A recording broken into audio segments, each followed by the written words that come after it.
One day, the hero, faced with soul-destroying black magic, fell into a deep sleep, leaving his companions behind. And 300 years have passed since then.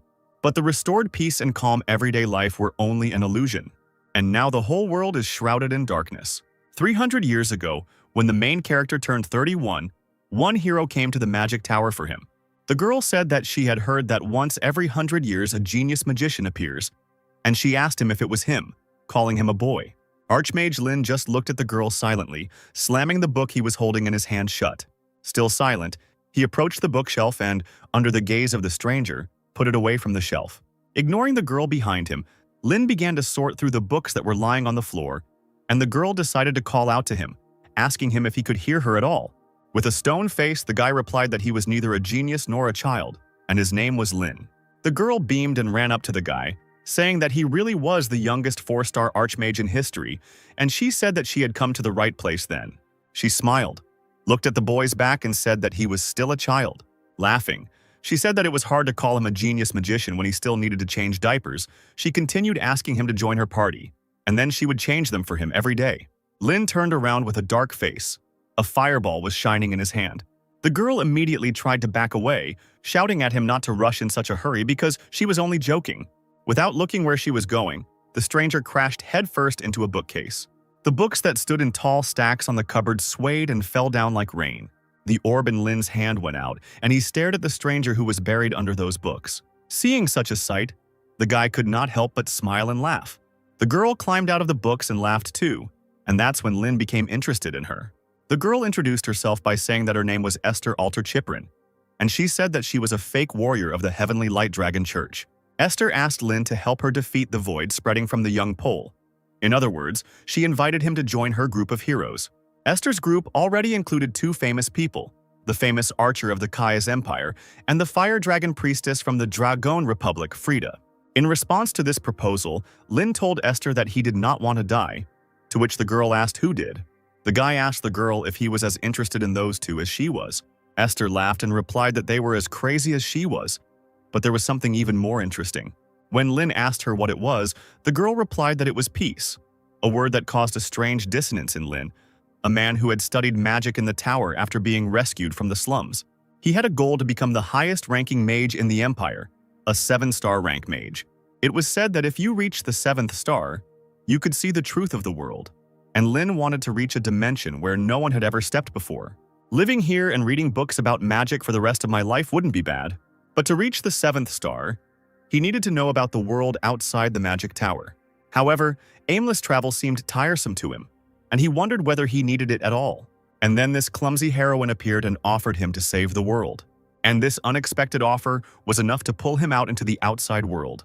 Even though he didn't have a burning sense of justice to save the world, he accepted it. Kaze was an archer whose accuracy dropped catastrophically without drink. He was also mute. Frida the priestess was a heavy smoker. She said that, as a priestess of the fire dragons, she should at least be able to cast a breathing spell. And then she would blow black smoke into Lin's face, giving out a crazy laugh. After this, a monster could suddenly appear and attack with loud screams. And although the party members had their shortcomings, they were masters of their craft. This monster prepared to attack people, and its eye lit up with a green light. But before he could do anything, a bright flash of light had already curled up in Frida's hand, blinding him. And then a huge wave of fire headed towards the monster. The party was strong. The terrible monsters they encountered on their way and the minions of the abyss approaching the server were nothing to them. Esther often joked with Lin. She would tell him not to dare fall in love with her. In the evening, she asked him when it would all end, and if he wanted to go on a trip with her. While Frida was fighting the bat, Esther nonchalantly told Lin that she was afraid that he would be deceived by another girl, since he was so innocent. And thus, in the company of his companions, Lin spent 5 years. As their journey to save the world from the abyss came to an end, Lin's body began to show signs of erosion. This was the result of 5 years of being attacked by enemies. Before the final battle with the abyss, he was dying, consumed by the poison that poisoned his soul. Kaze stared sullenly at the ground as Esther called out to Lin, urging him to wake up. She asked Frida to do something, but she replied that she could not lift this curse. Tears streamed down Esther's face when she was told it could not be healed. The girl protested and screamed that Lin could not die like that. But Lin muttered that he did not want to die. Esther screamed that she knew. She would find a way, he just had to hold on. Suddenly, Lin began to cough, drops of blood escaping from his mouth as he clutched his clothes tightly. Lifting his jacket, he showed his companions the seal on his chest, telling them not to worry too much. As it turned out, it was the tiny overlord's filter lapel, an immortality spell carved into his heart. It contained magic that would put his body into a dormant state and heal him. Lin muttered a spell, and his body began to be covered in ice. He didn't know how long it would take him to revive, but it was the only option. Esther watched with wide eyes as ice covered the boy's body. Lin tugged weakly at her cloak and told her that he would be back. He chuckled and asked her with all his might to win. Smiling, Esther promised that she would do it. She told him that no matter what, they must meet again. Taking his hands, she said with a smile that then the four of them would go see the world. She told him that she would be by his side until he woke up. Lin smiled at her, promising that she would, and the ice had already reached his head. Lin's consciousness was being pulled into the cold grip of death. He felt buoyant and empty, as if he was sinking into a swamp. Finally, he thought about the fact that he still couldn't see the truth from the magical system of the seventh star. Lin sank deeper and deeper into oblivion. Meanwhile, Esther, Kaze, and Frida returned to the fight. Their journey together across the vast world ended here. It ended in front of the army of the Abyss, which rushed forward with terrible screams. All that was left in front of Lin was darkness. But in an instant, he was already tired of floundering in the darkness. Lin opened his eyes.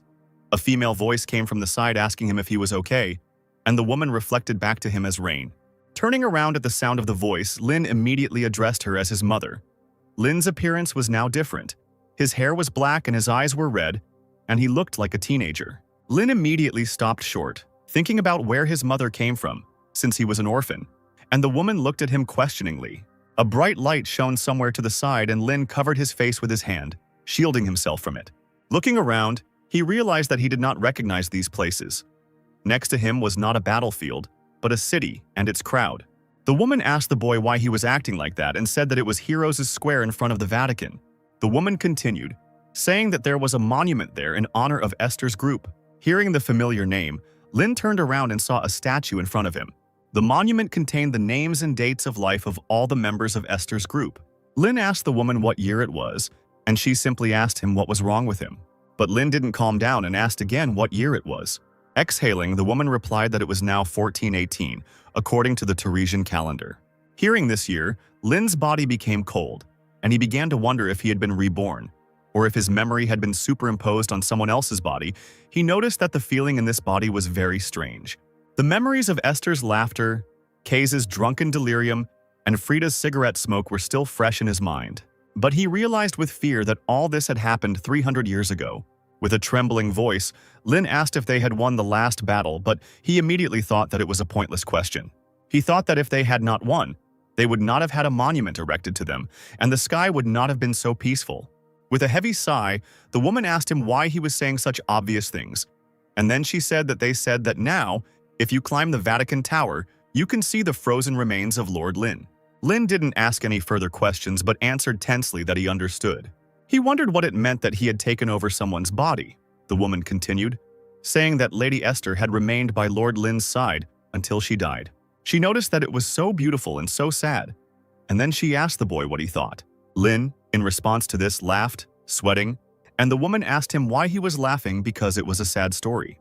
Remembering his last moments with Esther, he thought it was amazing that she had kept her promise. Lin walked closer to the monument and reached out his hand to the plaque. As soon as he touched her, he pulled his hand back, thinking that someone had not kept their promise after all. Lin burst into tears and said he had not kept his promise. Lin didn't know what the three of them said about him next, but he became a historical figure. The emperor personally erected a monument to him.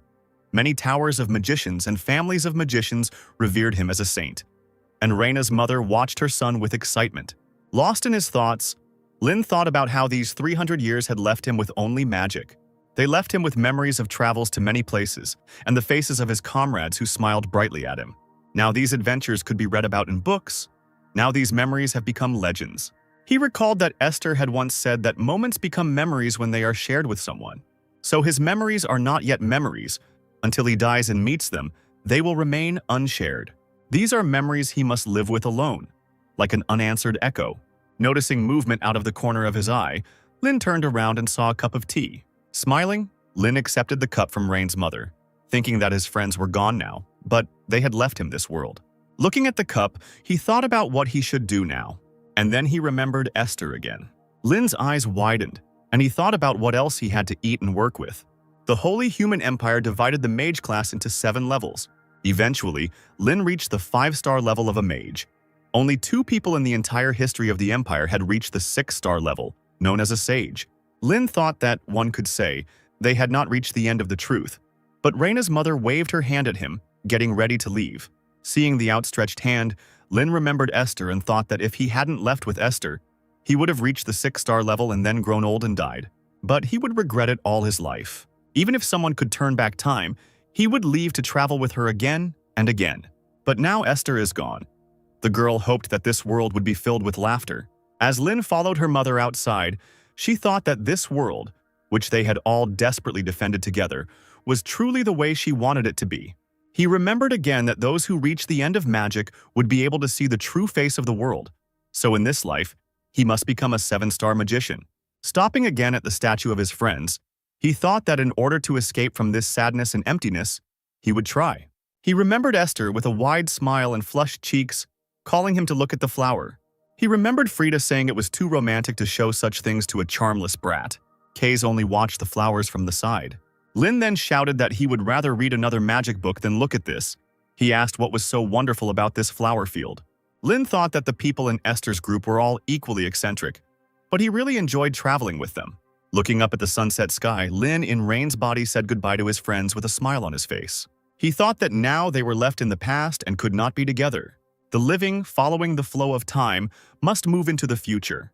Lin had a dream where Esther asked him if he ever regretted not having a family, to which the guy replied that he didn't even know his mother. Lin replied that he didn't even know what it was, so he wasn't interested. He grew up in the slums. If the headmaster of the school Osiris hadn't noticed his magical talent and taken him in, he would have lived as an orphan and died on the streets. Frida came up from behind and hugged the guy around the neck, saying that he was a poor thing.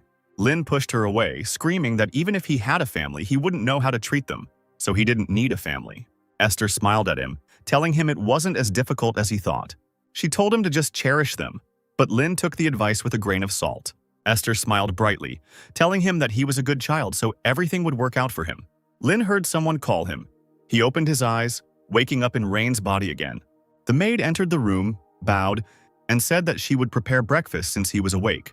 Stretching, Lin walked over to the mirror and looked at his new face. Memories of this spoiled 9-year-old boy's old life returned only 20 days ago. This boy, Rain, is the eldest son of the Ludwig family, one of the 5 great families of magicians. Since Lin himself is an orphan, he had to work hard to adapt to life in a noble family. Lin entered the dining room and was greeted by the maid and Rain's mother. She asked him if he could go and tell his father that breakfast was ready. She said that he would be very glad if he came. Lin smiled, not refusing. A couple of minutes later, he reached his father's office, where he was sitting at the table. Kevin Ludwig noticed his son and asked him if he hadn't had enough sleep. His face had a bad color. Ruffling his son's hair, he noticed that he still looked unwell after the journey. Looking at his father emotionlessly, Lin told him that breakfast was ready. Kevin smiled and removed his hand, saying that this was the only reason he came here. Thanking him, he said that he could go eat first. Lin asked the man if he was not going to have breakfast, to which he looked away at the table. There was a piece of paper with magical seals on the table. Kevin said that the dissertation presentation was next week, so he was in a hurry. The man said that his mind was foggy from eating, so he tried to concentrate and get as much done as he could in the clear morning hours. And looking at the paper, Lin wondered if he was really stuck on this. He asked his father if he wanted him to help him. Kevin asked him if he wanted to support him, to which the boy replied that he wanted to help solve the magic circle. Kevin said that the help was welcome, but his mother would scold him if he was late for breakfast. But Lin didn't listen to him and took the pen. As Lin drew his pen across the paper, he said that magic was the expression of natural laws numerically and then their distortion. He said that the Go rune complicates the equation and conflicts with the hand Cha, so it is better to replace it with the Gu rune. When he finished writing, Lin turned to his father and said that then, using the imperial equation 41:2, he would be able to get the answer immediately. Kevin picked up the paper, asking if such a method was possible. The man thought that this was a difficult problem that even the best scientist could not solve, and yet this was a high-level spell that was 200 years old. Looking up at his son in surprise, Kevin asked him how he had guessed. Digging through Rain's memories, Lin realized that Rain, in terms of his knowledge of basic magic, was a completely ordinary person. However, given that he belonged to a line of mages, this meant that he did not inherit the talent for magic. Lin did not answer his father's question and asked him if he could have breakfast with them now. Smiling, Kevin rushed to hug his son, saying that now they could all eat together. Raina's family was small: mother, father, 6-year-old sister. A little girl, Siri, looked into the room where her brother was sitting. Her hair and eyes were the same as Rain's. She was a sweet girl who inherited the traits of the Ludwig family. Lin turned around, noticing someone's gaze on him. The girl flinched when she realized she had been noticed. Without thinking twice, she ran away. Lin sighed heavily, thinking that such behavior was quite understandable. Because in Rain's memories, he was never kind to Siri. Instead of being cold, he was simply indifferent to everything. Lin didn't think about it anymore and returned to his book. Esther's voice echoed in his head, telling him that he had to take care of them. He couldn't just run away. Lin slammed the book shut, his teeth clenched in frustration, the words about him being a kind child echoing in his head again. Siri, who was standing behind the door, suddenly heard her brother call her, saying that he taught her magic. The girl looked out from behind the doorway uncertainly. Lin asked her if she wanted to play together then, but instead of answering, Siri ran off somewhere again. Lin sighed heavily, thinking that children were too difficult to deal with. But then, after a couple of minutes, the sound of little feet was heard. Siri walked up to her brother and handed him a book called The Basic Formula of One-Star Magic. Surprised, Lin asked her if she was really reading this at 6, and the girl nodded happily. He looked again at the girl, who was now smiling excitedly. Esther's voice came back to him in his head, asking him if he knew the meaning of this flower. In another memory, she happily shouted that she would tell the story of a certain cliff. Lin always complained that Esther treated him like a child, but in reality, he loved these moments more than anything in the world. Siri sat on her brother's lap and began to show what she didn't understand. Lin began to explain to her that a house with a thatched roof and a brick house are different. It all depends on the materials. In magic, this role is played by a magical figure. The shape of a magical figure determines the attribute of magic. For example, if you draw a triangle, it will be the attribute of fire, the shape of a fan, the attribute of wind. Lin continued by saying that the next step is runes. Runes determine the effect of magic, and runes are magic words. Yule means to bind, and Ho means to disperse. For example, if you engrave the Yule rune on a triangular magic square, you will get a spell of binding with the attribute of fire. Lin said that it actually uses mathematical formulas. Siri innocently asked him what mathematical was. The guy looked back tiredly while the girl looked at him with interest. But he continued to explain anyway, deciding that they needed to go over addition and subtraction first. The servants who watched Lin teach Siri said that Master Rain had changed completely, and someone remarked that he didn't care when Mistress Siri cried before. As they entered the room, Raina's mom and Kevin smiled at the sight that met their eyes. The woman said she wanted to capture the sight in a painting, and meanwhile Siri fell asleep, nestled comfortably in the lap of her brother, who was also sleeping. Kevin said the artist might not make it in time, and Siri is too shy, so it might be too much. Looking at the table, the man noticed a book and notes, and realized that his son was teaching his sister magic. He noticed that after returning from the square, Rain seemed like a completely different person, and the woman agreed with him, saying that his tone had suddenly become more mature. She asked worriedly if it was possible that the void had possessed him, to which Kevin replied that it was not like that. He said that he had a similar experience.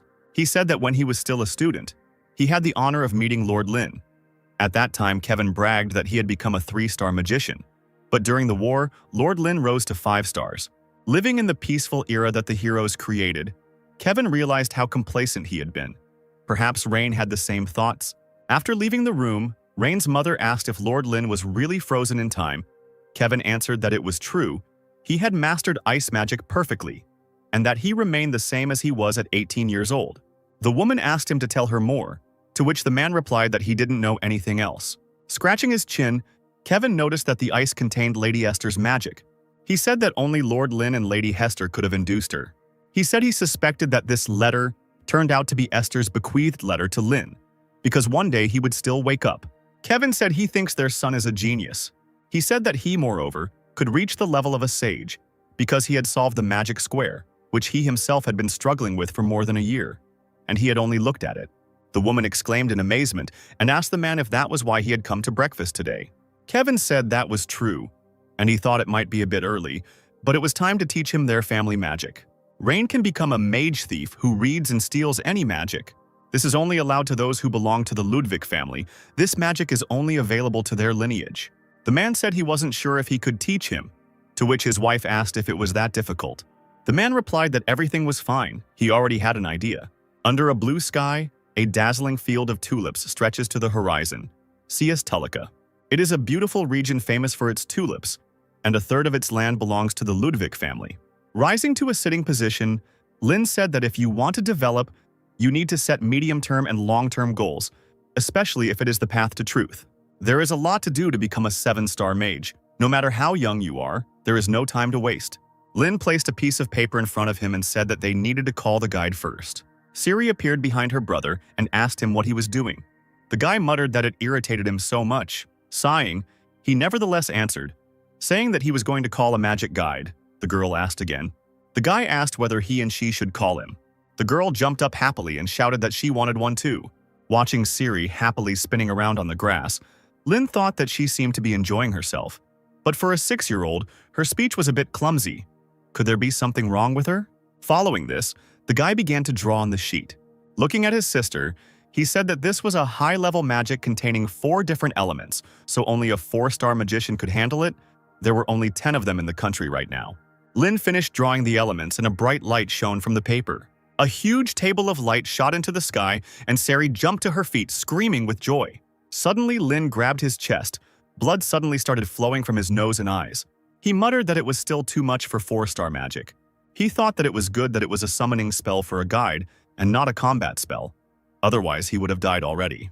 The pillar of light dissolved into thin air. Lin muttered that this body was trash. He began to wipe away his blood with a handkerchief and called Rudian. A blue butterfly appeared and landed on Siri's finger. This butterfly evaluates the user's abilities and determines potential magical power. Lin said that it was Rudian's function to tell her what to study and practice. He said that all the best runes for learning are collected here. It may seem simple, but it is 4-star magic. He asked his sister if she liked it, while she looked at the butterfly with a smile. Siri nodded her head. The girl ran away. Lin told her that now she should go there and study. Suddenly, he felt dizzy and almost fell to the ground. Clutching his head, Lin said that while he was recovering his strength, he would summon the second Rudian later. The second Rudian was summoned. He showed that the physical condition assessment, magical power, is 3024. Lin thought that this was the level of a beginner mage and began to calculate the magic and stamina. The magic calculation was 77, and the endurance was 64. The guy sighed and thought that he had a long way to go. But then he saw that a bloodline of magic had been discovered that was considered teachable. Lin chuckled and said that this body wasn't complete trash after all. He remembered that when he was traveling with Esther, a young magician came to him. He wanted to prove himself as the best mage of all the mages in the Empire and join the group instead of Lin. However, there was nothing special about his skills. With just one blow, Lin could have completely defeated him. Looking at the defeated guy, Lin became even more convinced that there was nothing special about his skills. However, the guy's eyes, sparkling with a bright light, did not give him peace. Suddenly, the guy stood up and, waving his hand, summoned a huge pillar of light. Lin was able to defend himself and noticed that with those eyes, the guy saw all the magic he used. A fight ensued where this guy only counterattacked. Now Lin realized that this was the power of the Ludwig family's bloodline magic. Bel Sidious. By simply observing the flow of magic, a person can determine what kind of magic the opponent is using, and if their magic skills are equal, the one who uses it better gets the advantage. This Bel Sidious is a legendary eye that only 3 people have opened in the entire history of the Empire. If Bel Sidious is the ability to recognize an opponent's magic, then Bel Curious is the ability to steal it. The reason why the Ludwig family became known as magic thieves is because of this eye. Standing on his feet, Lin thought that the goal of childhood had now been achieved, and he thought that without magical power and endurance, he would not become a great magician. Returning to the house, Lin immediately went to the library where Kevin found him. The man asked him if he was interested in the family's lineage of magic. He asked that it was, of course, a bit early, but would he like to try to learn it? Lin replied that he would like to, thinking that it wouldn't hurt to study the theory beforehand. Kevin replied that then from today, Elin would be his mentor, but only while he was at the academy, and when he returned, he would teach him personally. Lin asked again about Elin, trying to search through Rain's memory to find who she was. Nodding, Kevin said that she was a wonderful person, taught at Deleighton, had great magical talent, and most of all, she was Aunt Elin, who loved her nephew more than anything in the world. He said that they met her when they were 6 years old and someone came into the library. A girl appeared in the library, frowning and looking ahead. She walked up to Lin and looked at him intently, and he just moved away from her. Elin snorted in annoyance and asked if the genius professor Elin Ludwig had come personally to train some unloved child. She grabbed the boy by the head and asked him menacingly if he was ready. The girl asked the boy if he knew who she was, to which he replied that she was Aunt Elin. Turning to the window, the girl exclaimed that he should now address her as Professor Elin, the great genius, and she said that she could not stand slow-witted people who did not understand at first. She glared at him and told him not to ask her any questions after she had taught him once. Thus began Lin's training in the bloodline magic of the Ludwig family. She did not enroll so that it would not be stolen by other mages, so it could only be learned from family members. Elin sighed heavily and said that she would now demonstrate. Then she opened her eyes, which were shining like bright sparks. Looking into her eyes, Lin felt a strange feeling, as if his whole body was being frozen. His eyes widened. He thought with admiration that this was the very same Belle Sidious. He exclaimed in admiration, while Elin closed her eyes and laughed smugly. Then she screamed that in order to use this technique, one had to calculate 3 spells at the same time, something that someone like him couldn't even dream of. Lin exclaimed that he could do it, to which the girl exclaimed that he was too arrogant. Elin, satisfied with the boy's reaction, wrote down several formulas. It was an analysis of magic. Leafing through the notes, Lin noticed that it was more theoretical than he expected. If the founder of the family, Ludwig, had not imposed genetic restrictions, then Lin could have taken advantage of this. Leaning towards her nephew, Alice asked him if it was too difficult for him since he didn't even understand what it meant, to which he replied that he just needed time to understand. Alice had not expected such an answer, and so she hesitated to do the honor of helping. Lin bowed to his aunt and thanked her for guiding him, and he said that he would now figure it out on his own. Alice asked him if he didn't need any guidance, and when there was no response, she told him not to ignore her. Lin sat down at the table and began to read the notes. Alice got angry at being ignored and walked away, saying that he could do whatever he wanted, but it wouldn't work anyway. After a while, she sat down opposite the boy and began to read a book. Lin tried to make sense of the notes and got stuck at one point. Suddenly, Alice snatched the paper from his hands without saying anything. She quickly moved her pencil across the paper, her face expressionless. After a couple of minutes, she placed the sheet on the table in front of the boy. The girl buried her face in her book again while Lin looked at her in shock. After a while, Lin thought again, unable to immediately understand what to do, and the sheet was again torn right out from under the boy's nose. And again, Alice placed the sheet of paper with the written solution in front of him. The girl buried her face in the book again. Lin tried to understand what was happening. He was trying to figure out if this was how modern magical education worked or if she was testing him, while Raina's mother was secretly watching them. After some time, Alice announced a break. She left the room, and from the side, a voice was heard calling Rain. Lin asked her what happened. The woman asked him if he thought Aunt Elin was unusual, to which he replied that she was very unusual. The woman said that Elin is not really honest. She tries to teach him everything, so even if he already knows something, he should ask her questions.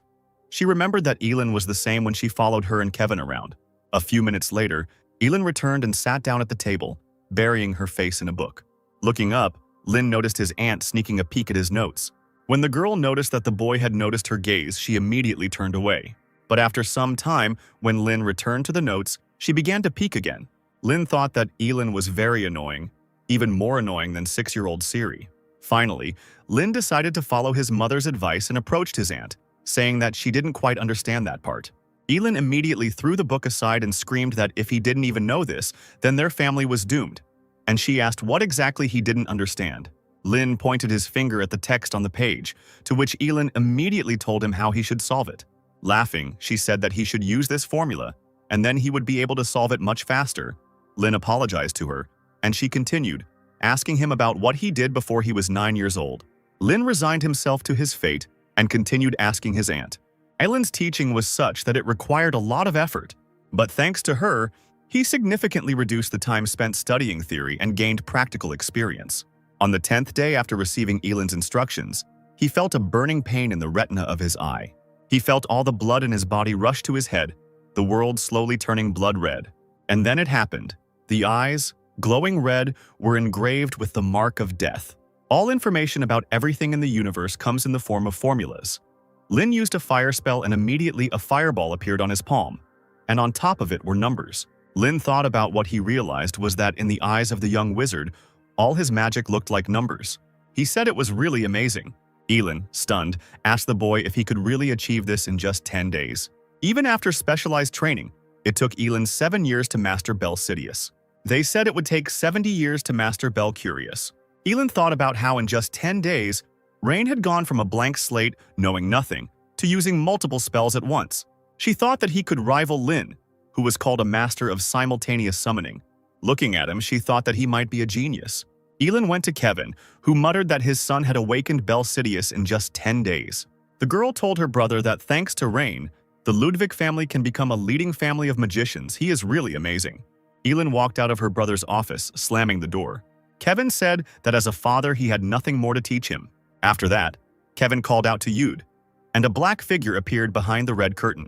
The man told Yud to send a message to his father. Yud asked him if he was referring to the former head of the family, to which Kevin asked him if there was any problem with that. The man immediately replied that that was not what he meant. Kevin said to pass on a request to guide his grandson, who has an innate talent, on the right path. Smiling, Yud noted that Kevin had truly gone through fire and water for his son. He said he would do as ordered. Kevin just smirked in response. Thus ended spring and a short summer began. Looking out the window, Lin thought about how this summer seemed to last for about a year. Dark clouds covered the continent, pouring rain day after day. Lin was incredibly busy that summer. During the day, he studied household magic from Elin. At every opportunity, he taught Siri the basics of magic. And at night, he concentrated on training his physical and magical strength. The development of modern magic that Lin learned from Elin and from books was truly astounding. And for Lin, a person living 300 years ago, it was quite shocking. He noted that such complex formulas were simplified to such an extent that the activation time was reduced and the power was greatly increased. The level of magic has increased significantly compared to 300 years ago. But now Lin can lose to a modern 4-star mage. He thought that magic grows with time, and with his current state, becoming a 7-star magician in this era is absolutely impossible. He needs strength and incredible knowledge. At dinner, Lin told his father he had a favor to ask, and Kevin asked again. The boy asked his father to send him to the city of magicians. He said that it would take about 3 years. The parents' eyes immediately popped out of their heads. While chewing bread, Siri asked her brother if he really wanted to go somewhere, to which he said yes. He said that he was thinking of going to the Golden Rose in the city of magicians, where the best magic university, Deleighton, is located. He asked his father if he would let him go. Siri rushed to her brother, screaming for him not to leave. Kevin said that was impossible. He told the boy to think about his age because he was only 10 years old. It was too early to leave home. Kevin said that children from magical families enter Deleighton when they turn 16. Then it is not too late to go to the city of magicians. And he also said that he had already scheduled a very important meeting. Taking a letter out of his vest, Kevin told his son that this letter was sent by his father, his grandfather. Elin, who was sitting at the table and eating a steak, immediately froze with a piece of meat in her mouth. Choking, she coughed silently and asked her brother again, to which he told her to wipe her mouth before speaking. Lin immediately guessed who his grandfather could be. Kevin said that in their family, only 3 people awakened the Belcurious. Lin's thoughts were confirmed, and he thought that this was indeed the Belcurious Scalzi Ludwig motivator. Kevin told his son that his grandfather would personally guide him through Belcurious. Alice rushed to sob into her mother's skirt, and Elin began to wipe her mouth while the man told his son that he should first visit his grandfather. After some time, the carriage reached a huge mansion. Kevin and Lin got out of the carriage and walked down the corridors, Lin looking around. Kevin told his son that he would go and greet his grandfather first. After a while, the man came out of the room and called Rain to meet his grandfather. The man standing by the window turned his red eyes behind him. He raised his hand and pulled out 2 fingers, around which red triangles of the spell glowed. Suddenly, he dropped his hand sharply, which activated the spell. Lin was immediately overcome with an unusual sensation. Everything around shook. The chandeliers on the ceiling swayed. Books began to fall off the shelves. Lin wondered in fear what this old man was thinking. Meanwhile, Scalzi had no intention of retreating. His hand glowed even brighter with the same spell. Lin decided to put his thoughts aside and respond to such a gesture. He raised his hands and they glowed blue. But the next moment, Lin's spell in his hands faded away, as if it had never been there. The man said that it was Belcurious, and Lin involuntarily shuddered at the voice. Looking at the man, he noticed that his eyes were glowing with a bright red light. Scalzi said that this spell can control visible magic at will. After recovering from the shock, Lin smiled weakly, admiring the man. Lin exclaimed in delight, in response to which his grandfather asked him if he wanted to try it too, while Kevin only sighed understandingly. Scalzi's eyes dimmed, and he said that mastering Bel Curious was not enough. In order to use it properly, a master must fully understand it. He asked the boy what level he was at now. Lin replied that he could barely do a speed calculation of a 3rd-star spell, and he himself thought that he could handle spells up to 5 stars, but Scalzi also said that it was almost amazing. He said that, however, Bel Curious requires a huge amount of magical power, so in his current state, he was still far from that. In response to this, Lin asked about it being just a long way, and he asked if it was impossible. Scalzi was caught off guard when the boy screamed at him to take him to this level. Scalzi said his training will be very hard, so he will learn the right way. He said that his first greeting was too rude. He apologized for it and greeted them. Kevin was about to leave when his father called him and said that they could have a drink together after they confirmed Rain's suitability. Kevin, not expecting this, turned to look at his father with wide eyes. Scalzi did not look at his son, but raised his hand to wave to him. Kevin bowed low to his father, saying goodbye and thanking him. After some time, winter came and snow fell in flakes to the ground. At this time, Scalzi and Lin were practicing outside. The man raised his hand to the sky. A bright flash was shining in his palm, and he exclaimed to his grandson that he should be able to use Bel Curious freely. Lin rushed back as his grandfather shouted at him to cast the spell quickly and not screw it up. Scalzi's lightning struck the ground, knocking the boy off his feet, and the man screamed, asking his grandson if he was just going to stand there and watch as the enemy's spell was activated. And Scalzi himself thought with admiration that this boy had an amazing talent. If you teach him one thing, he will comprehend 1,000. He is a genius who masters in one go what would take others a month. All that remains is to master the use of eyes and develop magic. Lin ran around his grandfather as he told him that he had to risk his life in his studies in order to grow significantly. Lin shouted back at him that he understood everything. A bright fireball glowed in Scalzi's hand, and he told his grandson that he would release it now. Looking at his grandson, he told him that if he couldn't dodge, he would die. Lin ground his feet, preparing to meet the spell. Rushing forward, Scalzi gave the boy the signal to take action. Lin screamed loudly as he used Bel Sidious, and his eyes glowed a bright yellow. Meanwhile, the fireball was getting closer and closer to him. Scalzi shouted loudly at his grandson to hurry up. Lin stared at the orb, thinking that he needed to master his opponent's magic with Bel Sidious, and then manipulate it with Bel Curious. The ball came closer and closer, when suddenly a bright red light lit up in the boy's eyes. Everything in his eyes began to move in slow motion. The fireball disintegrated into numbers. The grandfather who stood behind turned into a silhouette, covered in numbers. Lin's eyes widened as he realized that he had been able to activate the Bel Curious, the universe being converted into equations and fed directly into his brain. He thought that now he needed to change the formulas for his provision. He held out his hand to begin changing the spell. Information immediately appeared in his head that the array consists of 2 triangles. The designated runic symbol is Rudihin. The range is 23 kilometer, the size is 17 axles. The solution immediately came to his mind, and a moment later the fireball exploded in a bright flash. After finishing casting the spell, Lin began to fall from exhaustion, but Scalzi managed to catch him. Breathing heavily, Lin asked his grandfather if he could do it. Scalzi responded by joyfully exclaiming that everything had worked out. Now all he had to do was strengthen his magical power. Lin smiled faintly as the man continued, admiring the fact that he was able to awaken Bel Curious at only 14 years old. Scalzi thought that he had barely reached this level at 39. This boy could rewrite the history of the Empire. After some time, when Lin came to his senses, Scalzi said that he would not interfere in his life but wanted to give advice. With a serious face, he told him that when he turned 16 he should definitely enroll into Lighten. Lin didn't answer. He looked away and thought that he was no longer interested. Scalzi told him that if he graduated from the university with the highest level, he would have a chance to meet Archmage Lin. Lin agreed, but said that he was not very interested, and he thought that it was time for them to stop mocking the dead. Scalzi said he felt the same way, but Esther's character left a letter. Isn't he interested in its contents? Lin froze in shock. He couldn't believe that Esther had left him a letter. Scalzi told his grandson that no one had ever awakened Bel Curious at 14 years old. With his abilities, he should be able to read the letter. At that moment, Lin was so stunned that he could only listen blankly. Looking back, he could tell that this was the beginning. It became a story about a journey along the path of former comrades, following Esther's letter. Scalzi walked back into the house and Lin, coming out of her stupor, ran after him. There was about half a year left before the entrance exams to Delayton, so Lin decided to take this opportunity to find out what and where to visit when he went south. Kevin asked his son if he planned to stay in the magical city after the exams, to which he replied that he was going to, because all the knowledge was collected there. At the end of the year, the notoriously difficult entrance exam to Delayton takes place, and those who pass it begin their first semester in May. Lin's attention was drawn to a falling leaf when his mother asked him if he was sure about it, as he was worried about being there without security. Kevin told her that Rain's skills were exceptional and there would be no danger if he followed the known path. Looking up at the sky, Lin wondered if he would ever be able to call this conversation a memory.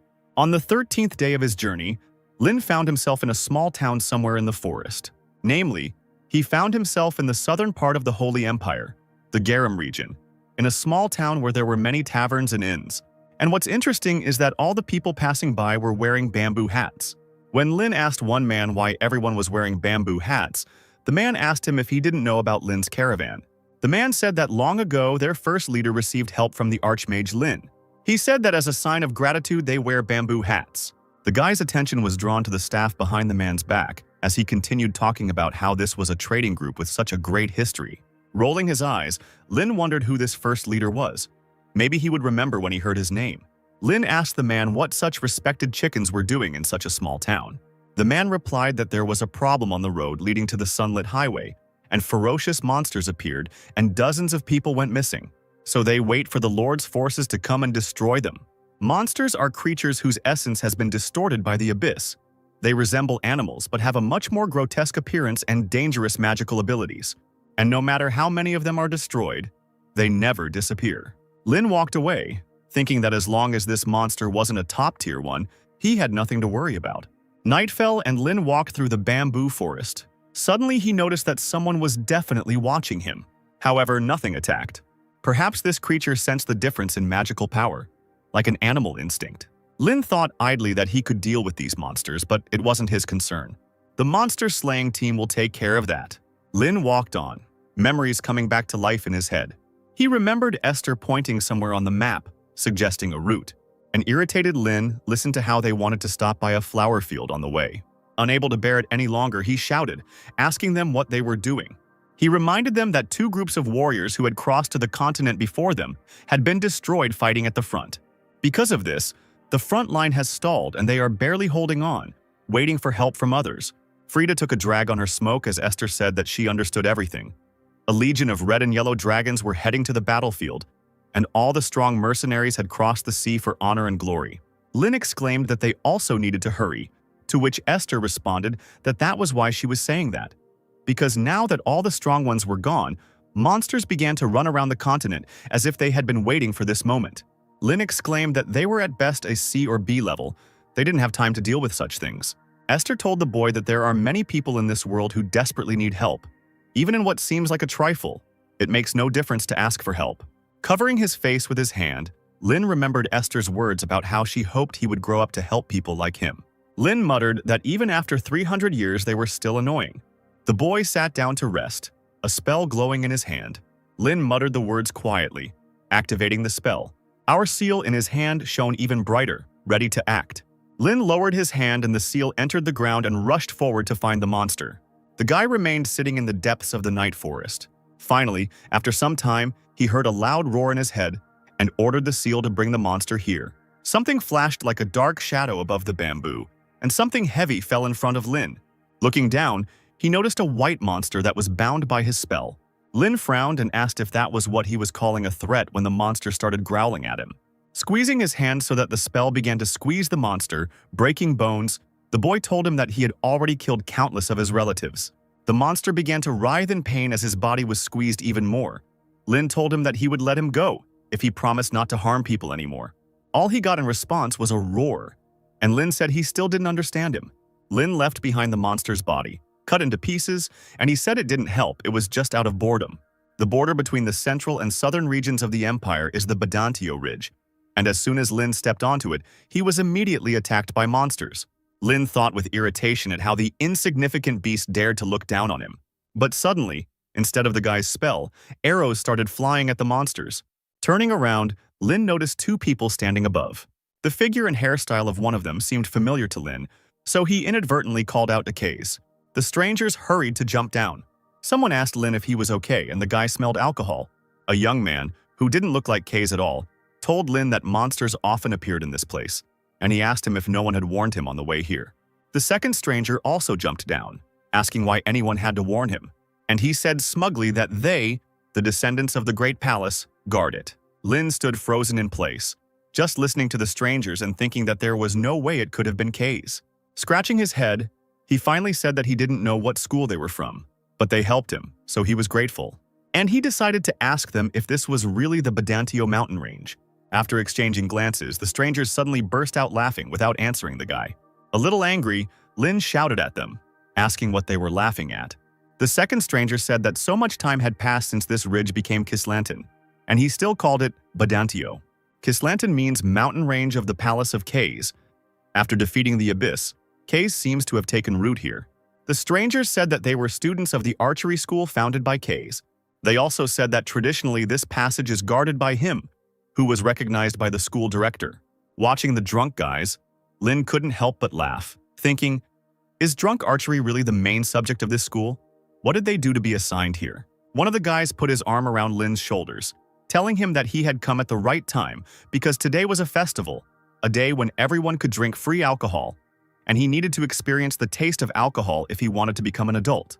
He continued by saying that alcohol was the path to the sun and the moon, to which his companion wearily remarked that he was such a cultured man. The second guy walked away telling his partner that he can't even think about skipping his shift today talking nonsense. They still have to guard this place. To which the first guy asked how they could let this kid go alone. Grabbing Lin by the scruff of the neck, the boy ran away, shouting to his comrade that he would simply take him to the entrance of the village and return. Walking through the forest, the guy said that the road was hidden because of fallen leaves. Although they tried to clean them up, there were endless amounts of them this year. The guy continued to chat, but Lin was no longer listening to him, looking around. Listening to the boy again, he heard him tell him that if he climbed the wooden stairs from here, he would find the training room. He said that if you follow the path you can get to the village, and at the fork there was a stone that looked like a tombstone. Upon reading the name on the stone, Lin immediately felt his heart break into pieces and his hope disappear. The guy asked Lin why he shouldn't make a wish if he was going somewhere. When Lin asked again, the guy asked him if he really didn't know. And then he said that at the Tomb of Kaze, people usually make a wish, asking for protection. Not believing his ears, Lin told the guy to stop joking, to which the guy asked why he was joking. With a trembling voice, Lin said that it was strange because tombs were not built in the middle of the road, and this Kaze was a hero. The guy asked him if he really didn't know the history of this tomb, if he was from this country at all. He asked him if he knew that among Caius's comrades was the Archmage Lin. He continued by saying that it was a well-known fact so he should know, but Lin was said to be very shy, which gave the real Lin a shock. The guy said that Kaze believed that Lin would return even after death. They said that if the grave had been in the village, Lin might not have come because he was embarrassed, so Kaze asked to be buried here. Lin remembered his moments with Kaze, how he got angry at his snoring and the smell of alcohol. He remembered how, in the middle of their journey, he taught him various symbols. Kaze loved to ruffle Lin's hair, which only made Lin angry and yell at him to stop. But now the guy involuntarily patted himself on the head. Looking at the stone, he wondered if Kaze knew that this farewell was forever. Lin continued to deny it, thinking that he had promised to return. Kaze appeared before his eyes, but when he turned around, his face began to melt, revealing his skull. Suddenly, Lin turned around and ran away. Like a madman, the guy ran through the forest without paying attention to the road until he tripped. He fell to the ground, but was in no hurry to get up, breathing heavily. As the sun began to set again, Lin reached the cliff and sat down on its edge. He told himself that he had to go back to Kaze's grave and say goodbye. Remembering Frida, he thought that even if it was already late, he had to go and tell her that he was back. Remembering Esther, he thought that he should say that he was sorry. He saw Kaze before his eyes and thought that he should go back and ask for forgiveness. The sun set behind the horizon, but Lin still didn't move from his place. He just lay down on the ground. He recalled how Kaze was able to find an eagle in the sky in pitch darkness. All the guys were wondering how Kaze could aim when he was drunk. When Kaze came down from his drunkenness, his hands began to shake so he could not aim. He recalled how Esther had told him that Kaze had no language and therefore could not speak. He remembered how loudly Kaze snored at night, leaving everyone else unable to sleep. Remembering all this, Lin couldn't help but laugh. But then he remembered their last moment together. But the guy kept laughing louder and louder. Soon this laughter turned into loud sobs. Lin raised his hands and covered his face with them. After some time, he rose from the ground and wandered through the forest. He walked towards the village where he again encountered the tombstone. Rustling dry leaves, Lin came closer, a bright red spell shining on his hand. Gritting his teeth, Lin smashed the stone with a sharp movement of his hand. Burnt leaves rose into the air, burning to ashes there. But the stone remained standing in the middle of the road, as if untouched by anything. The sun set again and Lin turned and walked away, making no more attempts to destroy the stone. He mentally apologized to Case, thinking that it wasn't because he was shy, and all because he lacks courage. He lacks the courage to face them and ask for forgiveness. Without looking back once, Lin walked away, feeling the past recede even further. Autumn in the south was simply amazing. Under such an autumnal summer-autumn sky, a glittering city spread out before Lin. It was the magical city of the Golden Rose, in the center of which the University of Delayton was built. This proud was interesting to Lin from his past life, but he did not live up to his expectations. Everywhere there were shouts from vendors trying to sell books on magic and teaching aids. All sorts of charlatans offered people tools to enhance magic and rare items found in the dungeon.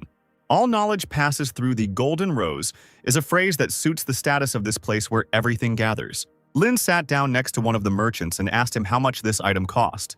The seller replied that it only cost 10 coins, causing Lin to ask again. Smiling, Lin said that he paid at least 80 coins for it back then. Suddenly, the seller called him, saying that the bell had already rung, which meant the exam would soon begin. Lin hurried to give the money to the seller, almost forgetting why he came to this city. Suddenly, a scream was heard, and a man flew past in front of the guy.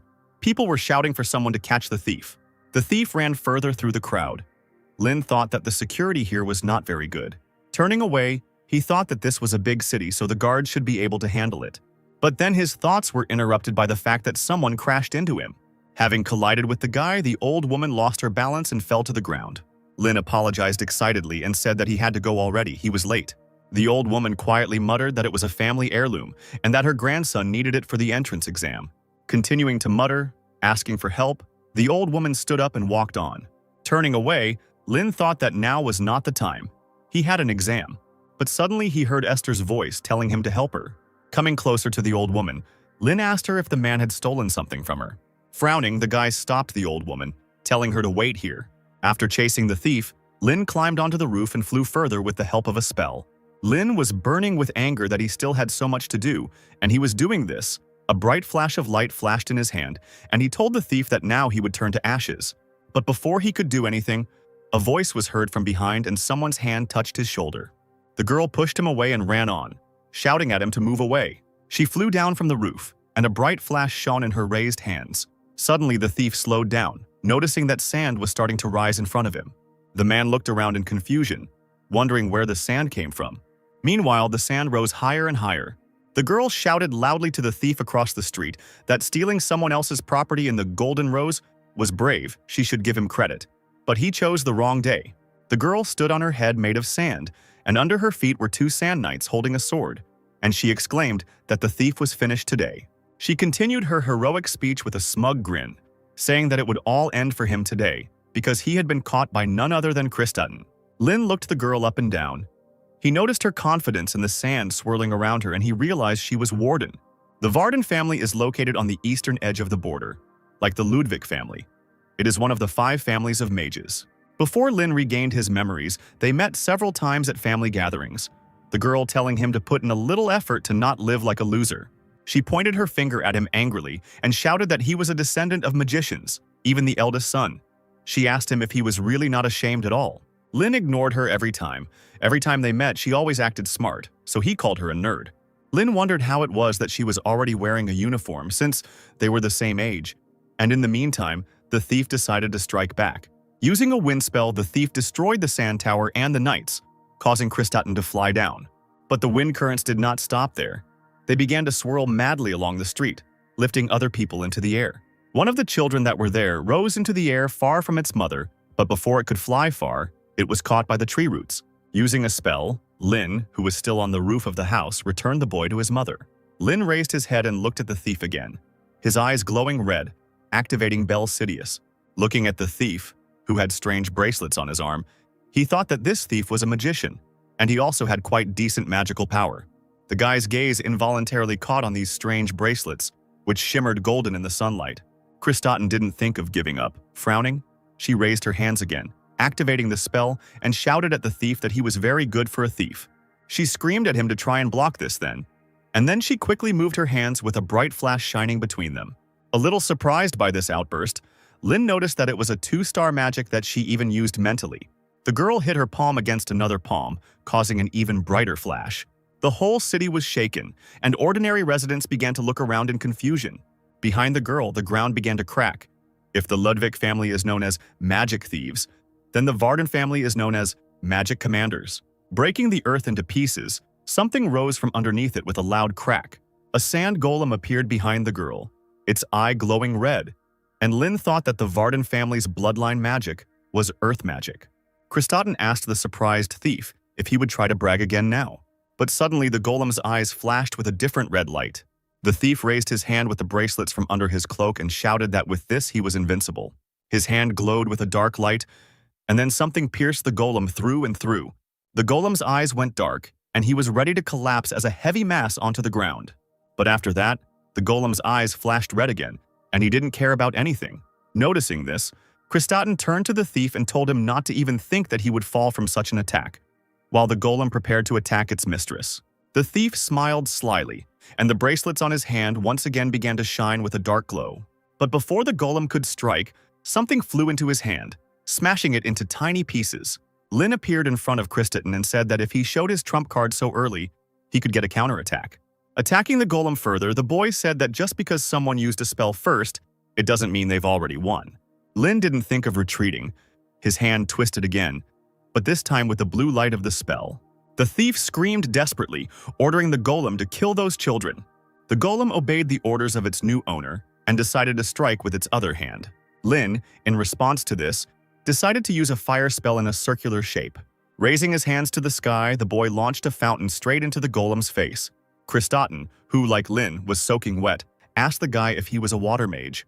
She said that although the water element is the natural enemy of the earth element, her golem does not fall from a 1-star spell. And to confirm this, the golem rose to its feet again, its eyes glowing with a menacing red light. The thief laughed like a madman and asked how they could boast of such a thing. Kristaten pushed the guy away and rushed forward again. Meanwhile, the golem did not stand still either, and, at the command of its master, rushed forward. Lin once again put his hands forward, using another spell, and the golem was again met by a strong stream of water. Kristaten, who was once again behind the guy, shouted at him that he should already understand that this doesn't work. The man still wouldn't stop and continued to shout at her to stop wasting time and just die. But Lin didn't give up. He continued to use the spell, pressing on the water golem. After a couple of seconds, sounds were heard and cracks began to run across the golem's body. Noticing this, the guy began to spray water even harder at the stone golem. The golem stepped back, and then he noticed that his last hand was beginning to crumble before his eyes. However, she was still intact enough to strike again, which is what the golem decided to do. Lin grabbed Kristaten by the collar and quickly jumped to the side, dragging her behind him. The golem's fist hit the ground with a loud thud, shattering it into pieces. The thief used his bracelets again. Lin thought that he was stealing someone else's magic, but he couldn't use his own. Kristaten, lying on the ground, screamed, asking the guy what he was doing because it was dangerous. But Lin had already jumped to his feet, and a bright flash of a spell shone between his palms. Kristaten noticed that the 1-star spell had only been cast a few seconds ago. Lin began to transform the spell, looking for a solution to this situation. The guy changed the law of the spell. He raised his hands up, and the spell shone even brighter. Lin released the spell from his hands, and it crawled across the ground, breaking it into pieces. From these cracks, plant roots emerged and wrapped around the golem's body. After a couple of minutes, the golem's body was securely tied and pressed to the ground. One of the roots slid across the golem's face, breaking his red eyes. The golem was neutralized. The thief wanted to rush forward, but roots burst out from under the ground again. Approaching the shackled man, Lin tore off his bracelet and asked what it was. Taking a closer look, the guy realized that it was an artifact, and it looked interesting. The thief shouted at him to give it back, to which Lin replied that he had stolen it. The guy thought that stealing control over the enemy's magic was similar to Bel Sidious. There were 2 magic circles engraved on the stone, which meant that he could steal up to 2-star magic.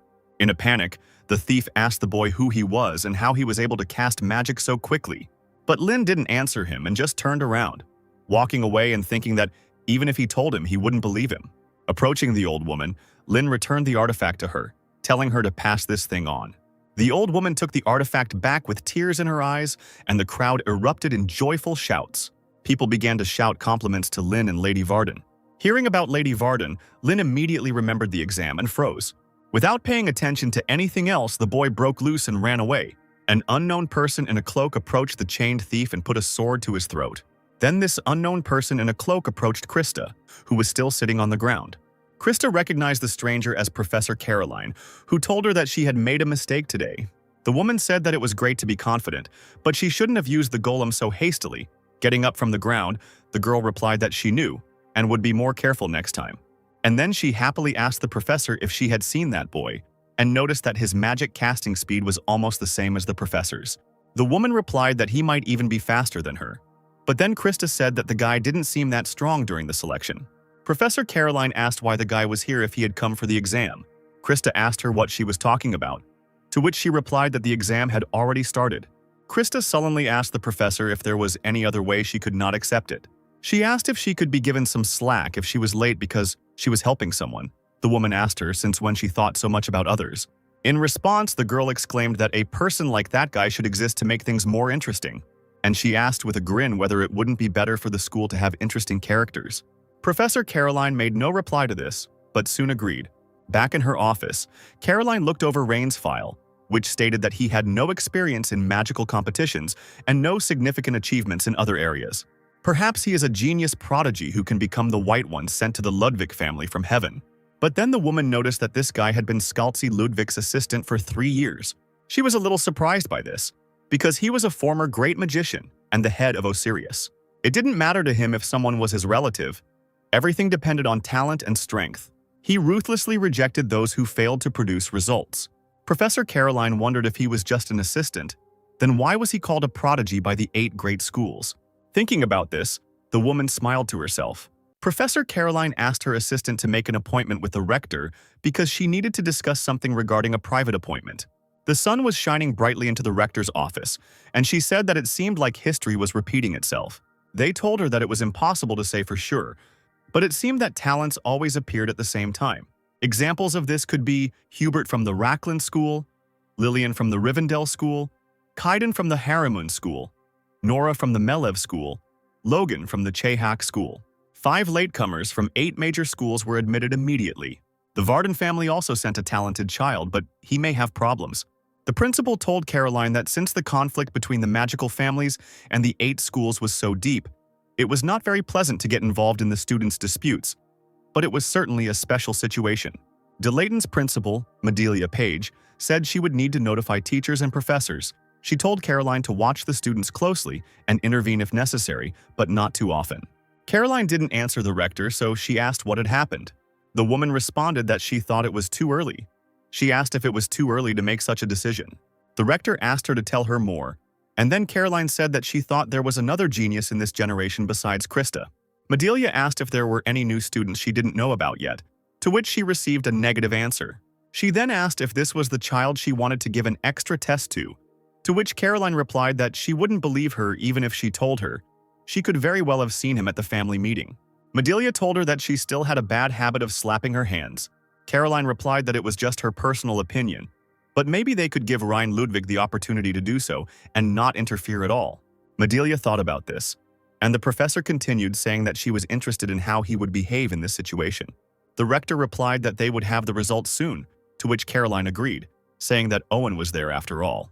The rector asked whether he really said that he would not accept any award, to which she received the answer that he absolutely does not like it when it turns out that he is a hero. It brings him problems. Caroline said that he preferred to read his books in peace, to which the rector replied that he was strange. The professor grinned and replied that strange people make good magicians, as her teacher always said.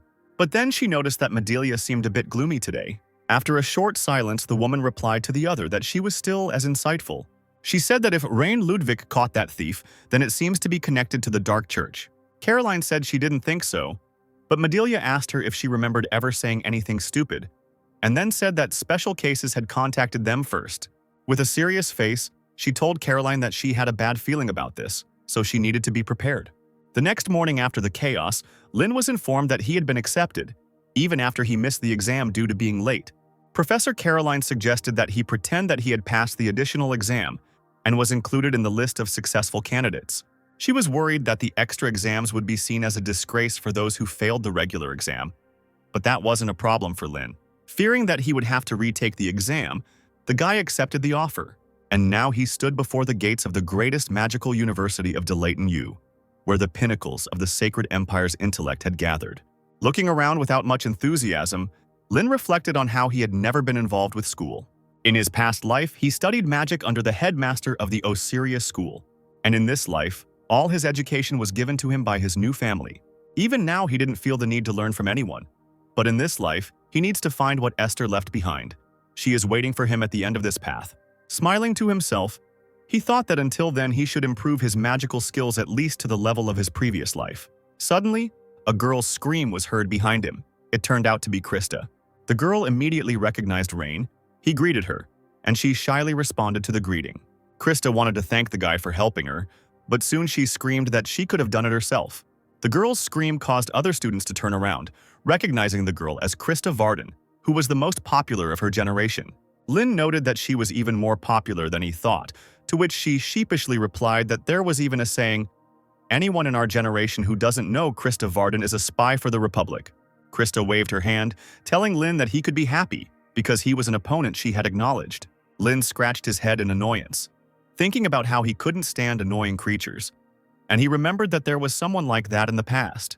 Just like now, in the past, that girl as the number 2 candidate for the post of the next dean, he decided to consider Lin as a rival. The brat Lin met in the tower insisted on being treated like a senior since she entered the tower first. Lin remembered well how boastful she was. Lin chuckled as he looked at Krista, and she asked him why he was laughing at her. She brought her hand back and began to cast a spell, screaming that if he thought what he saw then was all she could do, he would soon regret it. With a wave of her hand, the girl summoned a sandstorm that filled the entire corridor. Lin couldn't understand why she was acting like that in a place like this. Krista asked the guy with a grin whether he had already understood what her true abilities were, whether he felt that he wanted to give it his all. The guy thought that this girl didn't care about her surroundings. He thought with irritation that she looked like Giselle. Maybe she was her reincarnation, and he decided to put her in her place. But suddenly someone's mocking voice was heard, which said that this was such a dramatic performance. Looking at the girl, he reproachfully noted that on the one hand, she was the best newcomer, and looking at Lin, he noticed that on the other side was a genius prodigy who had barely passed the additional exam. Coming closer, he said it was like comparing extremes. Krista immediately recognized the guy and named him Hubert. There were rumors in the crowd that this Hubert was from Rohwinham School. He was a graduate of Delayton High School, and he had also been a rival of Krista for a long time. Krista called off the storm, to which Hubert encouraged her to continue as it was great fun, to which the girl responded that the quality of the audience was too low, so it wasn't fun. She smirked and said that it would also be a shame if he got caught in her magic and flew away somewhere, so he should be grateful to her for her attention. Hubert laughed and said that it brought tears to his eyes, and he asked if it wasn't too shameless to open his mouth, when even she couldn't handle it herself.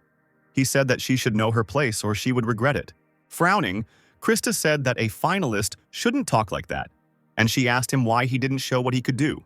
Hubert noticed that her proud nature had not changed, and he said that she would disgrace her family if she continued to live like that. Hubert's attention turned to Rain, and he said that he was so insignificant that he didn't even notice he was there. Bowing to the boy, Hubert asked him what he, the brilliant young master, was staring at, whether there was something on his face or whether there was something in his words that bothered him. Lin tilted his head in boredom and replied that it wasn't so much that he was bothered by it all, but rather that he had a question. Who is this man acting so self-confident? He asked him if he knew how to use magic at all because he had to be able to handle it well in order to fight him. Everyone present was shocked by such a statement and froze in shock. Hubert's eyes widened as he asked the boy what he had just said. Krista couldn't help but laugh out loud. She exclaimed that he was trampled while bragging to the newbie. Hubert glared at her as she continued, saying that if she were in his place, she would be too embarrassed to even show her face. The teacher's voice was heard asking what they were doing there and then telling them to hurry up and come in. The teacher told Krista, as the freshman representative, to come in and get ready for the oath. Lin turned away from Hubert and headed into the hall under his gaze. Krista was dragged into the hall, but at the end she called out to Rain. She exclaimed that she would leave everything as it was for now because there was no time, but next time he might not even think about it. They would settle everything properly. The other students looked at Rain and wondered what this meant, since they couldn't even be compared. Someone told them that Krista would actually have a hard time. The student asked him what he meant, to which he replied that the young gentleman was the assistant of Director Scalzi. Soon everyone would see how strong he was. All the first years gathered in the hall, and the 1338th Delayton entrance ceremony began. Krista, as the freshman representative, gave her speech. Lynn listened to all this with boredom, thinking that it would all end as soon as possible. But then, the rector's welcoming speech to the first-year students was announced, and Lynn perked up a little. Medelia walked onto the stage as the host announced her as the best mage in the entire empire. The crowd began to whisper animatedly among themselves. Lynn thought about how she was the greatest mage in the empire, the current head of the Council of Mages, and a direct descendant of the founder of magic, Imitsa Page. When Medelia showed everyone, the guy noticed something in her appearance. As it turned out, he noticed her purple hair, which was a result of genetics. A microphone flew up to Medelia, and she greeted all the freshmen at Delayth and introduced herself again. She congratulated the 233 freshmen gathered there on their admission, but said that half of them would not survive until their second year, either being held back or expelled. The entire hall froze in silence as it listened to the rector's speech. With her hands spread, Medelia continued, saying that of the 117 survivors, about 60 would go on to third year, and only half would graduate, leaving less than 30 graduates each year. The rector said that Delayton was such a place where talents were honed. They would be constantly tested under the guise of polishing to determine if they were raw gems. Delayton's policy is unlimited competition. Those who resign in the competition will not even have the right to receive a diploma. She said they would feel it acutely throughout their stay here. Finishing her speech, she exclaimed that they should sharpen themselves. Hubert smirked and Medelia continued, telling them to fight each other and evolve. After all, Delayton only works like this, until the insignificant cameras shine with their own brilliance. Medelia told them that she would be happy to meet them again in 3 years. She said that after these 3 years, she will greet them as a fellow magician. Smiling, she said that only then would she wish them luck. After a while, the crowd began to clap hesitantly. Then the audience burst into joyful shouts and Medelia walked off the stage. The students stood up from their seats, clapping their hands loudly, and Lynn thought about how much he was looking forward to this day. Meanwhile, the professors stood on the balcony and watched the new students. Caroline said they were chaotic, but she liked the energy, to which they countered that energy should match ability. The woman asked Professor Owen what he thought. Tall replied that he expected this party to be of a high level, but so far he sees only idiots with manure in their heads. He said menacingly that they were all doomed to failure. The next day, Lynn went to the faculty building, the Hall of the Sleeping Dragon. He noticed that the building was truly majestic. Lynn found his office and went in. There were no people there yet. The guy sat down at a desk by the window and began to sort through his notes. A voice came from the side, saying that they were now classmates, so they should take care of each other. Lynn turned his head with a smile. He froze when he noticed Krista sitting down next to him. The guy covered his face with his hand, and the sky immediately darkened. Krista smugly said that he had the honor of sitting and competing with her, the best student, from the very beginning. A little girl with pink hair appeared from behind Krista and said that this meant she was very happy to sit with him. Krista laughed and said that she was really happy because she would be turning up this guy's arrogant nose from the very beginning. Hubert walked by and said ironically that it was so delightful. He said that the daughter of the Panton family was also watching this performance, and he was very sorry that the lady was behaving rudely, pointing her finger at others. The girl replied that he did not understand. This is actually often Krista's charm. Gertrude Panton grinned and said that even without that she was quite charming, at least more so than someone who was only impressive in appearance. Krista, Gertrude, and Hubert began to exchange barbed remarks which made Lynn's stomach ache. He remembered how Frida had once asked him if he had ever wanted to go to school, to which he had replied no, and the woman had said that was strange. Lynn told her that he was already an elite magician. There was nothing left to teach him at school, to which Frida replied that he was an idiot. And she said that school is not a place to study for academic success, so Lynn asked her, what is the purpose of studying then? Frida replied that there you learn to communicate with people. Looking at the trio, Lynn wondered if Frida was right, and school was the place where they would learn about people like these. The hands on the clock moved closer to the start time of the lesson, and Professor Owen entered the classroom. He walked behind the lectern. Lynn wondered if it was a gorilla, but immediately realized it was the curator. An excited hubbub began again among the students. Noticing the tension, the guy asked Krista who the man was, and the girl told him that he was a professor known for being stingy with grades. Owen looked at all the students with an appraising glance. She noticed that many were yawning, talking among themselves, and in general were not in the mood to study. Covering his face with his hand, Owen made a displeased face. He muttered that he had no motivation at all when he thought about spending a whole year with these pathetic monkeys. Taking a piece of chalk in his hands, he said that they only have manure instead of brains. After asking someone where he was looking while he was talking, he snapped his fingers and sent the chalk flying. The chalk immediately flew into the chin of one of the students, forcibly knocking his head back.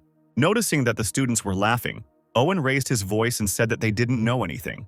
They think that the whole world belongs to her. Since they have come to Delayton, they dream of becoming a court magician of some noble nobleman or living in clover, having built their own tower of magicians. They should cast aside their illusions if they ever become like that.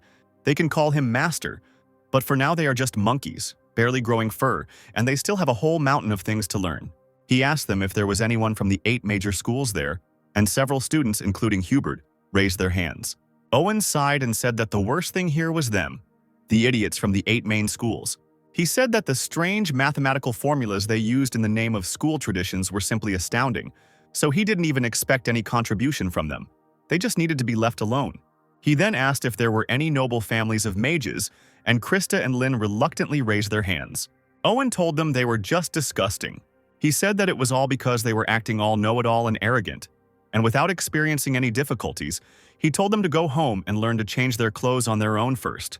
Lynn thought grimly that their professor was a great ape with an unparalleled talent for rhetoric, perhaps even more suited to the role of a cult leader than a magician.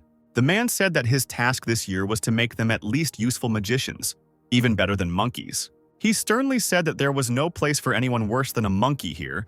Anyone who couldn't cope would be thrown out, so they should at least try to evolve. There was a deathly silence in the audience.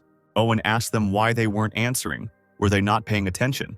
Approaching one of the students, he asked him whether he should teach him to answer. Owen asked if he was scary, to which the student quickly replied that he was not scary. Then Owen asked him if he was easygoing. The man announced that they were going to have a test now. He told the students to form teams of 2 with those sitting next to them. Owen said the last team would be eliminated.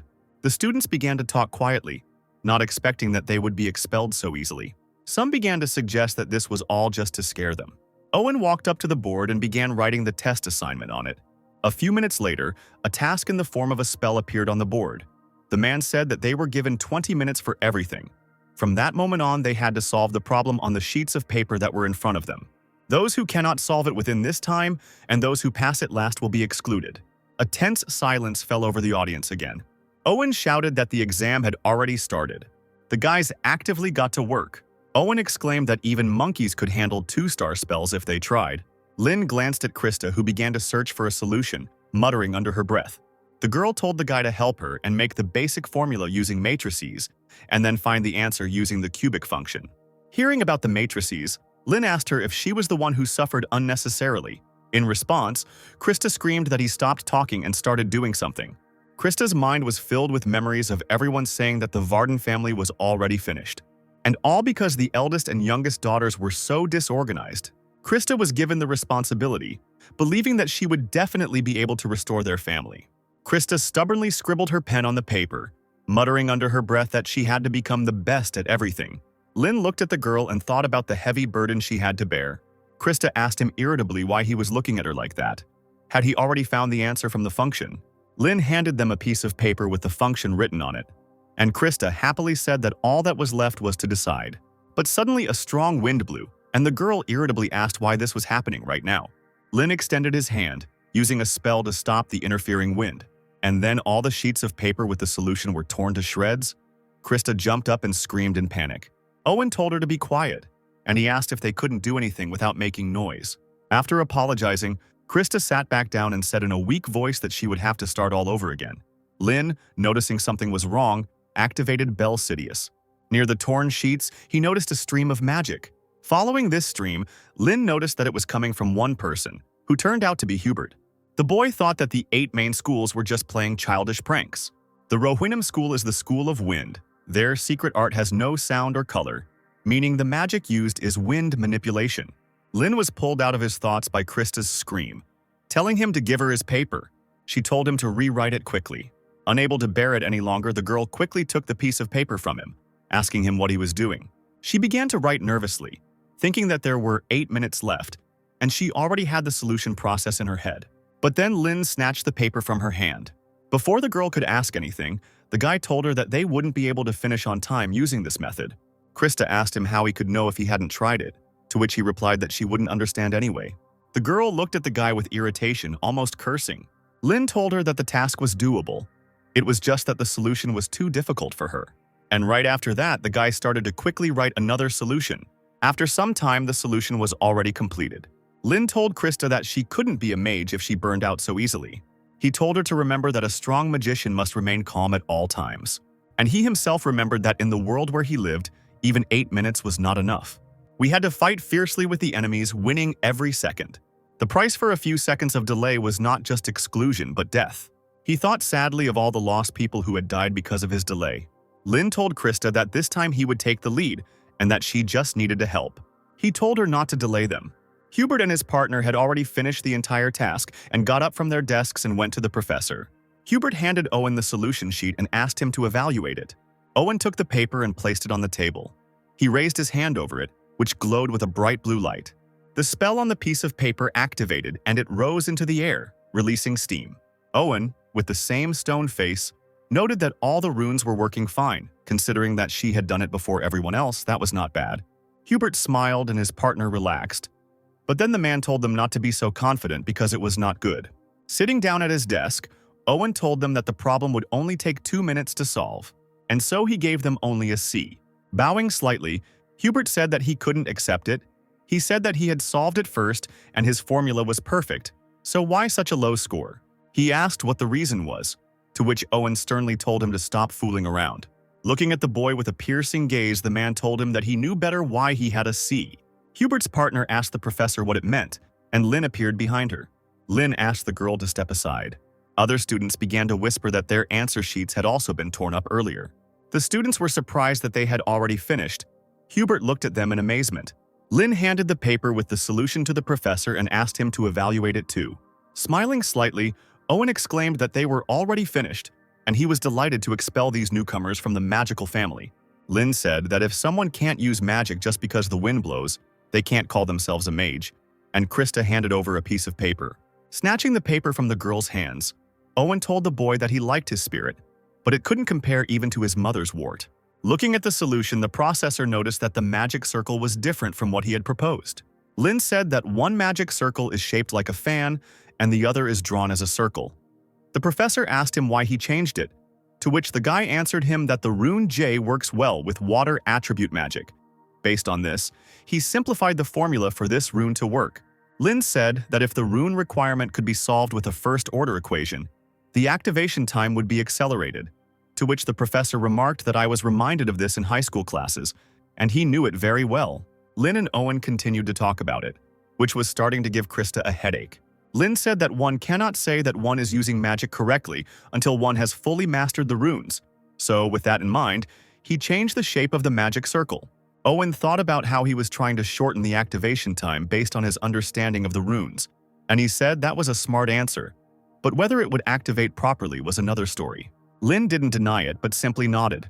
He grinned and suggested that the professor check it out for himself. Owen raised his hand over the solution using magic and exclaimed that he couldn't wait to see it fail.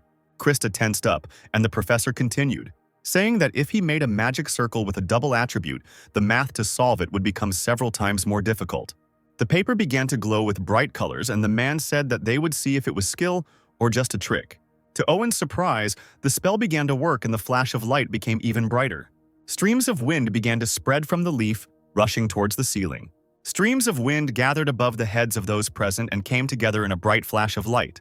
In this flash of light, a bright star lit up, indicating that the spell had definitely worked. Noticing this, Owen suddenly clapped them lightly. He said he had been teaching for 13 years, and he had seen many geniuses. He said with a smile that, however, they were the first to give such an answer. The students looked at the other students below in amazement. Owen said that it certainly pissed him off, but he had no other choice. He said that this answer deserved an S grade, which he had never given to such a trivial quiz before. Krista started shaking with happiness, and Lin said with a smile that this was high praise. Smiling broadly, Kostra thanked him loudly. Raising her hands to the sky, she began to jump for joy. After a couple of minutes of such joy, Owen came up to her and said that they could go back to their seats if they didn't want him to lower their grade. Turning to Hubert and his partner, he told them that they could leave too. The assessment was over. Krista walked past Hubert with a triumphant look. Lin stopped in front of Hubert and stared at him, causing the latter to flinch. Lin's eyes darkened with irritation, and Hubert asked him with a smirk if he had anything to say. Taking up his book again, Owen told them not to make him repeat it unless they wanted to get discipline. Walking past Hubert, Lin told the boy with a menacing voice that next time everything would be different. Some students were able to pass the symbol test, however, and then she endured her first lesson, listening to the harsh criticism of Owen's processor. Lin turned to Krista, pointing out a part of the work. However, the girl did not answer him in any way. Then the guy asked her if she was listening to him at all. The guy raised an eyebrow in surprise, not understanding why she was acting like this. The bell rang, and Professor Owen told the students that this was the end of the level. The students breathed a sigh of relief, noticing the expressions on the students' faces. Owen asked them what was wrong with them. Was it really too hard? He told them not to worry, because next time he would show them something even more difficult. Those who failed would be left behind, so they should drill today's lesson into their heads as if their lives depended on it. Standing up from her desk, Krista turned her back to Lin and addressed Rain. Lin asked her what she wanted to tell him. Still not looking at the guy, the girl quietly thanked him for helping her with the test. The guy told her that her voice was too quiet and he asked her to repeat it. With a red face, Krista turned around and told him not to make fun of her. She shouted that next time she would definitely return the favor, so he shouldn't be impudent. They were still rivals. Continuing to scream, she told him that they had helped each other only this once. The other students discussed Krista and Rain, still shocked that they had received the highest grade. Someone said that it was quite logical that Krista received such a rating, to which the others said that they were in pairs. Krista and that genius were on the same team. The next day, Krista and Lin got to the dorm. The guy asked her to return the favor and asked her what floor the dorm was on, to which she answered that it was on the highest floor of the freshmen. And she asked him if he had forgotten that he was the best in the class, but then told him not to show off. Lin told her that she started it herself. He asked her about whether promises that she cannot fulfill do not seem frivolous to her. Krista walked away in irritation, shouting at the end that she was looking forward to this. Lin entered the dorm when everyone around him started talking about him. Someone recognized him as the son of the Ludwig family, but another immediately stopped his thoughts by saying that he would not get a room next to Krista. The first one answered him that with such skills he would have passed the regular exam, so why take the additional one? Lin, however, made it to his dorm room. Taking out a small piece on a chain, the guy brought it to the door. The pendant lit up and the door began to open. There were bookshelves on either side of the entrance, and Lin noticed that this was a solitary room. In the corner of the room, by the window, there was a table and a chair. Walking up to the table and running his hand over it, Lin said that it reminded him of his time in the Magic Tower. He smiled as he thought about how even in his past life, he had sat in a room like this, focusing only on studying magic. And he immediately remembered his room in the tower, where Esther came for the first time. Lin shook his head, trying to clear the memory. Approaching the bed, the guy fell onto it with all his might. He thought that there was nothing else here except the first lesson, and he wondered if he should instead infiltrate the Vatican and explore its remains. He thought that it would be too difficult to get in there with such a personality and abilities. He raised his hand, on which the spell began to gather. 3 red triangles flashed in the air above the boy's hand. Following this, they began to cross paths with each other. But the very next moment, the spell burst like a soap bubble. Lin frowned and thought that even 4-star magic was still too much for him. Suddenly, the guy noticed someone sitting on the window frame of his window. As it turned out, it was an owl, with a rope tied to its paw in a bag. Lin got out of bed and stroked the owl's feathers, taking the bag and taking out a box. The owl flew away, and Lin noticed that the box had the date 1388 written on it. When the boy opened the box, he noticed that there was no sender on the box, and he assumed that his father might have sent it to him. Inside the box were several books with no inscriptions on the covers. Lin carefully took out both books, examining them carefully. One of these books was pretty worn out. The guy looked at it more carefully and his attention was drawn to the inscription. He immediately recognized in this book the diary which he had entrusted to Esther at that very last moment. Lin froze in shock and immediately wondered who could have sent him this. In a panic, the boy looked out the window in an attempt to see the owl or the sender. Looking around the street, he wondered if anyone knew his true identity. The next day, Lin and the other students went to the campus's magical training facility, the Battle Dragon Field. The students watched someone fight while a countdown sounded that there were 30 seconds left to the goal. As it turned out, it was Krista, who fought various monsters alone. Gertrude noticed that there were only 15 seconds left, and she asked the girl if something good had happened. Continuing to fight, Krista asked her why she thought so. Gertrude continued counting and said that she felt more excited than usual. Counting down 5 seconds, she asked her if it was all because she met Lord Rain. Gertrude said she wondered what happened between them. While furiously killing another monster, Krista screamed that nothing happened. She was just annoyed that she would see his annoying face again today. Krista continued to make excuses, and Gertrude remained silent, thinking that she would not deceive anyone with her behavior. She thought that it seemed like the rumors about Rain Ludwig helping her during the exam were true. The girl thought that it was surprising because he was not like this at the family meeting. By that time, Krista's training was over. Hubert walked down the central hall of the student dormitory. Suddenly, someone called out to him, calling him a loser with a C grade. Hubert told this guy, whose name was Logan, not to mess with him. Otherwise, if he continued like this, he might die. Logan, a graduate student at Chakek School, told the guy to calm down. He just heard someone get a C and nearly died laughing. The guy continued by saying that besides, Krista got an S rating even with sandbags. He asked Hubert if that genius wasn't in his group, and he wondered what he really was, whether he was just a coward like the rumors said or not. And he noted that he was still better than him. Hubert simply told him it was none of his business, calling him a muscular fool. Turning around with his eyes blazing with anger, he asked the boy if he wanted to challenge him. Logan's eyes also flashed dangerously, and he said that he could and wanted to. The room began to shake slightly, under the pressure of the two mages' forces. The noise was cut through by a quiet female voice asking them to stop. The girl indifferently insisted that it wasn't just the two of them here. Logan told Rivendell graduate student Lillian that it was just a joke. The guy said he was thinking of a strategy to take down Krista and that genius, and he asked the girl if she wanted to join. Without looking up from her book, the girl replied that this was the reason why his magical achievements were not growing. He was always up to senseless pranks. She said that even this was Krista. There was no benefit in bullying the weak. Hubert just turned around and said that he would destroy them himself. As he walked away, he told Logan that if he touched them by accident, he would be the first to go down. Hubert reached his dorm room and cursed quietly at Logan. Taking a deep breath, the guy suddenly hit the wall with his fist. Gritting his teeth, he could not believe that this Rain worked under Professor Scalzi as an assistant, chosen not by blood ties, but by skill. While Hubert was thinking about how Rain couldn't even get a rank, he was sitting in his room reading one of the books from the package. Leafing through the book, he summed up that the first part tells about Lin's life. The second tells about the magic and fighting styles that he used. The guy slammed the book shut and sighed, thinking that this was incomprehensible.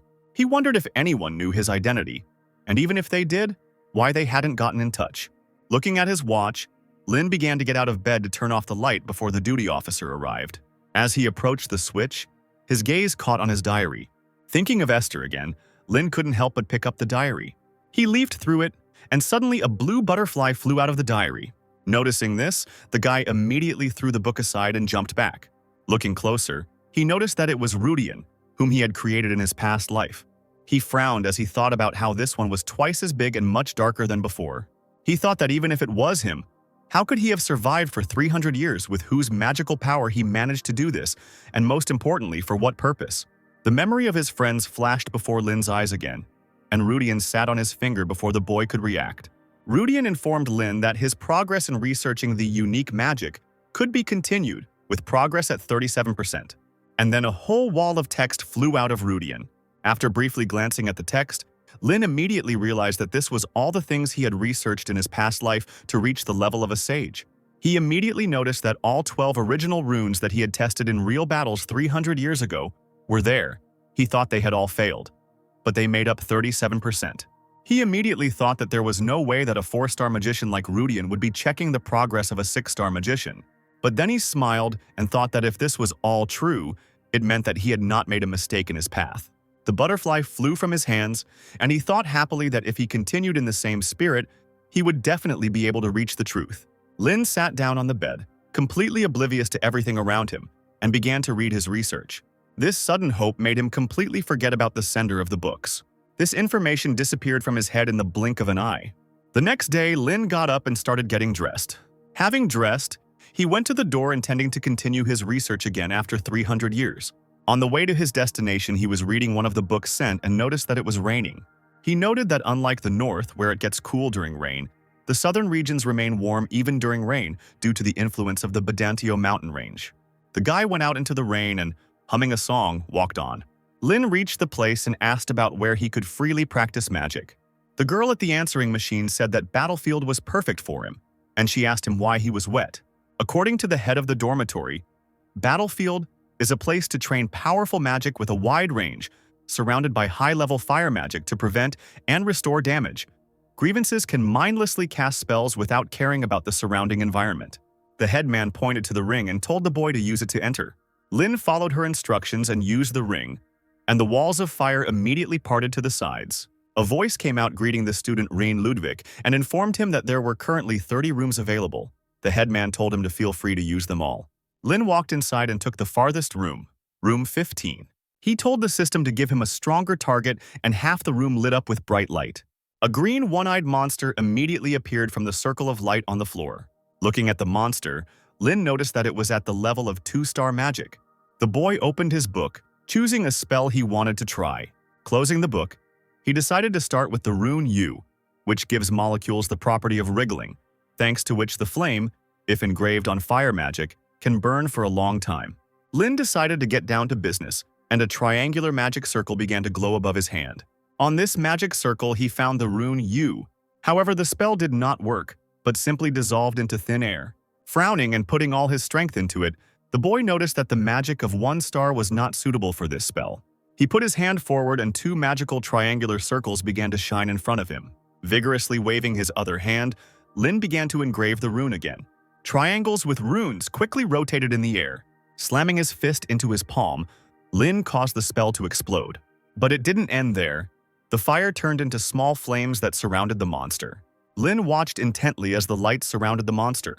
When the monster was already shining with lights, someone in the next room asked what kind of trash magic it was. It was Hubert, and he wondered if this guy couldn't even use the magic of 1 star properly. He thought that the characteristic of flame magic was to be noisy, and since it was so quiet, it seemed like this guy was still in the beginning stages. Turning away, Hubert thought with a smirk that it seemed the rumors that he was Scalzi's assistant were not true. Meanwhile, the monster continued to quietly shine from these lights, but suddenly his whole body began to crack, and then he fell to the ground, dead. With a sigh of relief, Lin noticed that he had barely managed to cope. Looking at the monster with its head smashed like a watermelon, he thought about how the flame with the hand U penetrates the target's body and melts it from the inside. But it took a full 30 seconds to melt the 2-star monster, making Lin wonder if he needed to refine the rune, and then realized that it was a possible problem in mathematical theory. Smiling to himself, he thought that he still had a lot of time to work on this. He thought that no matter how much he messed up, he would always be able to solve this problem. Before, he had never thought that magical research could be so exciting. Sitting down on the floor, he turned to Rudian again. He informed him that the theory of mechanics had been restored and the U rune had been changed. Lin noted that Rudian not only detects magic nearby, but also summarizes and reports on the research conducted during the day. Rudian informed him again about the progress, which had increased by only 0.1% today. Noticing the improvement, the boy wondered whether the mathematical theory had improved or whether the rune had become more perfect. He thought that there might be some sense in such training, but he did not think about it any further, because he still had a lot of time. But then a strong gust of wind blew into his face. As it turned out, it was Hubert, who was also practicing his wind magic. Several one-eyed black monsters were flying around him. One of the monsters decided to go on the attack, and Hubert clenched his hand into a fist. And then the wind currents cut the monster into small pieces. The other 2 monsters were knocked down by the wind currents. Hubert quickly turned around and cut the bodies of these monsters with his hand, using magic. Looking at the guy who was shaking off his hand, Lin thought that he was not bad. At least it turned out well. Hubert continued training and Lin continued to watch him and noticed that something was wrong. The next day, Lin headed back to the classroom for class, where they were taught the procedure needed to cast magic. This procedure was divided into 3 parts. The first was the creation of a magic circle, the second was the engraving of the rune, and the third was mathematical calculations. Owen said that among them, many magicians have difficulty with the 3rd stage. Mathematical calculations. If at any of the stages an error in calculations is made, then a catastrophe will occur.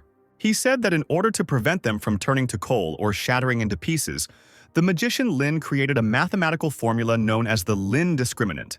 Having started writing on the board, the professor said that he would now give an example, and they should try to solve it using Lin's discriminant.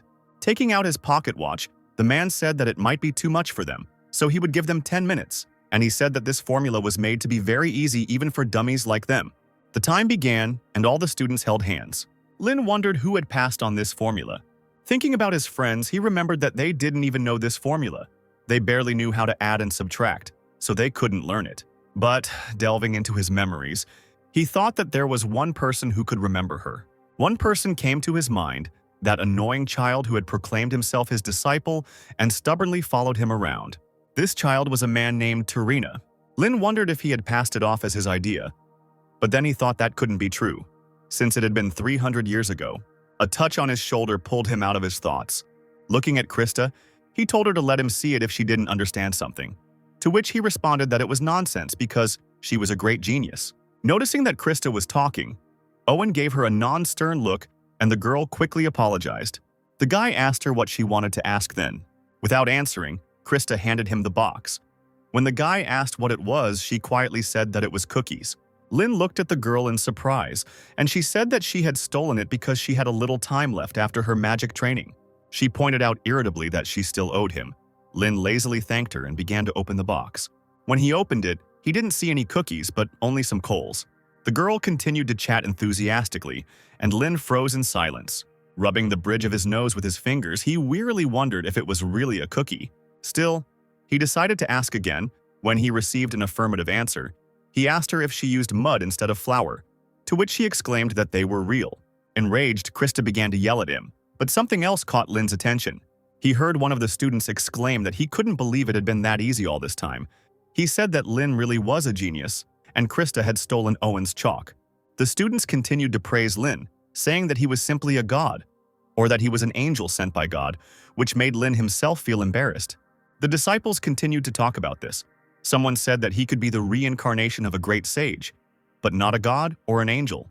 They talked about how they envied him because he could handle any magic freely, which made Lin feel even more embarrassed and covered his face with his hand. Noticing the guy's embarrassment, Krista wondered why he was so blushing. Looking at his red face, she mockingly asked herself in her head if he was really that embarrassed because of a few cookies. She continued to smile, thinking about this proud boy being embarrassed because of the cookies, and in the meantime, Owen approached her with a threatening look. He sternly told her that for a monkey who does nothing in class, she knows how to protect herself. He asked her if she was interested in attending special classes. Krista wanted to justify herself, but she didn't have time. Owen announced the end of time and told everyone to hand in their answers. The fourth period of study was attending classes. Lin and Krista came out of the class and the girl asked him about what club he was going to join.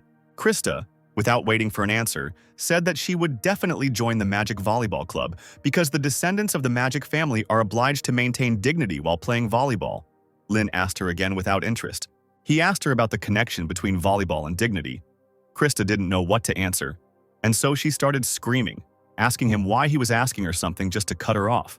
He told her to take her time and look around, and he said goodbye to her. Krista ran after him. There are various clubs in Dilaton designed for the exchange of experiences and competitions between students, and they were created for this purpose. This is how the Combat Magic Club and the Fire Attribute Magic Club were created. A Festival Magic Club was even created. Clubs are created by students with common goals or motivations and receive funding for their activities after approval by a faculty advisor. This gives everyone the opportunity to dedicate themselves to research outside of classes. Lin thought that there were a lot of great places here, so he should look around. And he noticed with irritation that because of Krista, who was following him closely, he could not concentrate. She followed him, exclaiming that the magical family should join the volleyball club. The guy answered her that he hadn't heard that, but even if so, it was not a problem. Krista asked why it wasn't a problem, to which Lin replied that his father told him he wouldn't interfere wherever he went. Gertrude appeared from behind Krista and said that this couldn't be. She told him the same thing as Krista, in response to which Lin asked her if it was necessary. He smiled and said that he found the Fine Arts Magic Club much more interesting, and there was also this local development club. He thought happily about how in those days people were clinging to survival, but when the world became free, everyone was gradually able to do what they liked. He remembered Esther one evening talking about how when Lin grew up, the world would be a prosperous place. She hoped that Lin could protect these lives. Gertrude began waving her hand near Lin to break him out of his thoughts, but to no avail. The guy, without saying anything, walked on. The girl asked him where he was going. Lin told her that he was going to check out the local development magic club. Gertrude watched him go, wondering if he didn't know that magic volleyball was an integral part of all Soviet get-togethers. She said that the glory of the Ludwig family, which has been rivaling the Page family for over 100 years, could end with Lord Rainey. But then she remembered that the eldest daughter of the Page family had disappeared after a certain event. Smiling, she thought that even if the Ludwig family lost heart, a new era would begin under the leadership of Lady Krista. Realizing this, Gertrude turned to Krista with a joyful expression. However, there was no one behind her. Having lost all her enthusiasm, she thought about whether she could go after Lord Rain. Krista actually followed Lin, justifying herself by saying that she was just curious about what the Magical Development Club was like. Finally, they reached the hall above which the name of the club was written. As Krista continued to make excuses, Lin glanced at the sign and wondered if this was the right place. From behind the door came the voice of a guy asking how he could accept such ridiculous conditions. Krista and Lin quietly looked inside. The other guy answered him with a grin that the strong take everything. That's the main thing. DeLayton is right. Logan told the guy that the room would be useful to them, so they should give it to him. Lin asked Krista who the guy was, to which she asked him if he really didn't know. But she still said it was Logan, a junior at Chehak High. Now Lin asked about the Chehak school, and the girl told him that it was a school that specialized in producing magicians with an emphasis on martial arts. Logan asked the guy with glasses if he really wanted to settle everything with a duel, if he had the courage to fight the elder. He continued by asking why they even needed this ridiculous lust of magical development. While the other students leaned on the couple in the doorway, Krista said that this happened often, because a club needed a room to run its activities. Logan continued to say something to the guy with glasses, and the girl continued, saying that sometimes there are no free rooms and you have to take the premises of another club. Lin asked her if it could be solved with a magical duel, to which she replied in the affirmative. She said that this was the clearest and most convincing method. She asked the guy if he wanted to join. Lin walked away saying it was too annoying, and the guy with glasses exclaimed that 8 schools didn't realize it, but learning math or academic success wasn't the only reason magic existed. Logan mockingly asked him what else she needed it for, to which the guy replied that it was true that academic achievements led to the development of magic. He continued by exclaiming that agriculture and aid were areas where magic was not used. He exclaimed that if they could find a way to use magic, it would easily solve problems like poverty. Pointing his finger at Logan, he shouted at him that the seniors had created this club to make this happen.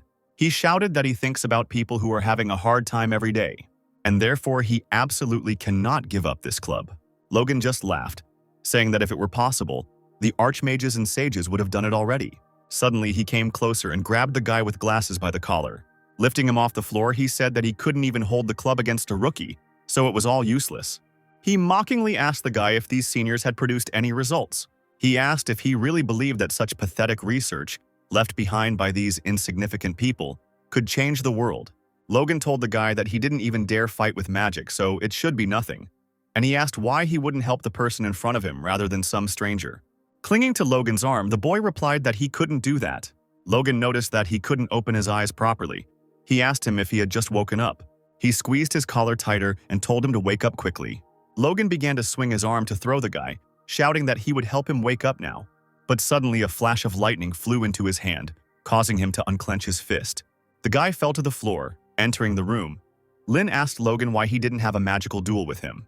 Looking at the guy, he asked him who he was. Lin replied that he was a new member of the club, his finger still emitting smoke. Rudian in the room was still reporting that the process of researching the unique magic in the surrounding space could be continued. Now the progress was almost 38%. Magic did indeed open up many possibilities, but there were still many things that magicians could not do. In the past, Lin was able to create an oasis in the middle of the desert, which means there is an opportunity to help travelers looking for water. Esther turned around and asked Lin if she could ask a question. Then she asked him if he could create spells after this journey that everyone could learn and use easily. Esther wanted these spells to help people in trouble and make their lives a little easier. Remembering Esther's request, Lin glared at Logan. Logan mockingly asked him if he really wanted to join here. Behind the guy, Logan noticed Krista, and he also noticed the guy's red eyes. Turning away from the bespectacled boy, Logan apologized for speaking his thoughts out loud and said that as a student of one of the 8 great schools, he was on his way to greet the noble Lord Rain when he encountered him. As he got closer, he noticed that he had just mentioned a magical duel. With a threatening look, he asked him if he had made a mistake. Frowning, Lin answered him that he heard correctly. He asked him about why they didn't have a duel since he wanted to fight so much. Laughing, Logan asked him if he seriously thought he could beat someone like him. Lin just laughed in response and asked him if he was really afraid. Maybe he should give in. He asked him what if he didn't use combat magic. Logan's eyes widened in surprise, and Lin asked him if that would be enough for him, or if he could only use the 3 spells that the club had developed. Logan looked dumbfounded and asked him if he was serious. Still with that same carefree grin, Lin replied that he didn't think he would lose. Logan just laughed, saying it was a total failure. Covering his mouth with his hand, he said it takes 3 days to approve membership. He said that it was therefore just a personal challenge, and Lin told him to get to the point. Logan replied that if he lost, he would surrender, and he would drive out all the troublemakers himself. But if he wins, Lord Rain will apply for expulsion from Delatane. Laughing, he said that the reason would be that he felt an insurmountable barrier after meeting Logan. Krista, unable to bear it, slammed the door. Frowning, she told him to stop joking and just stop trying to take the premises. Logan told her that outsiders should shut up. Lin agreed with him and told her to stay out of it. Krista asked him if he understood what was going on, to which he said that there was nothing to understand. He was going to win anyway. He told Logan to choose the time and date himself. Laughing, Logan asked him again if he accepted the terms. Walking past the guy, Logan said that he would invite the professor as a judge. Passing by Krista, he said that they would not delay and would meet today at 6 o'clock at the Dragon's Blood Arena. Turning around, he said with a threatening look that they would see each other there. As he walked past the students in the hallway, Logan muttered smugly that they had caught a really big fish this time, so the seniors would be pleased. He told himself that it would be a fantastic day. Krista was still standing at the door, and she asked Rain if he had forgotten his position here in order to participate in a magical duel. While leafing through the book, Lin asked her if it was because he was a freshman, to which the girl told him not to joke. Noticing that the guy was not paying attention to her, she turned around and walked away, telling him to do whatever he wanted. Lin looked after her and wondered why she was so angry. Getting up from the floor, the guy with glasses told Lin that what he did was something logically incomprehensible. The descendants of a magical family never engage in magical duels. Lin noticed a ring with a dragon with spread wings on the guy's hand, and realized that he was already a second year. Lin asked the guy why this was so. He replied that it was because you had too much to lose compared to what you gained. He said that he was more puzzled than grateful, and he asked why he had helped him. The guy replied that he wasn't going to help, but you could say it was for the task. The guy with glasses said that he was grateful anyway, but it seemed like he was underestimating Logan. Lin asked him if he was really that impressive. The guy replied that he was a king-type mage, and was especially strong against general mages who specialized in long-range magic. Moreover, thanks to his strong physical abilities and character, he has already participated in several duels and won more than 90%. Sitting down on the table, he told Rain that he had embarked on a very reckless adventure, all because he had spoken carelessly. He went on to say that he may have exaggerated when he argued with Logan. It is not such a great club. While wiping his glasses, he said that he grew up in a village and that the villagers collected money for his education here, and he decided to repay them in his own small way to make the village better. That's why he joined this club and started studying magic. But things didn't go as planned. Over time, the anxiety and worry only increased. But he continued to cling to it for his own personal reasons, but he never achieved anything. He asked Lin if it was really a shame. Laughing, the guy with glasses said that it was simply the will of God that he drop everything and take part in this duel himself. But Lin asked him what was pathetic about it. He said that he had agreed to this duel himself, and he asked if he could borrow some books related to the club's magic to look through.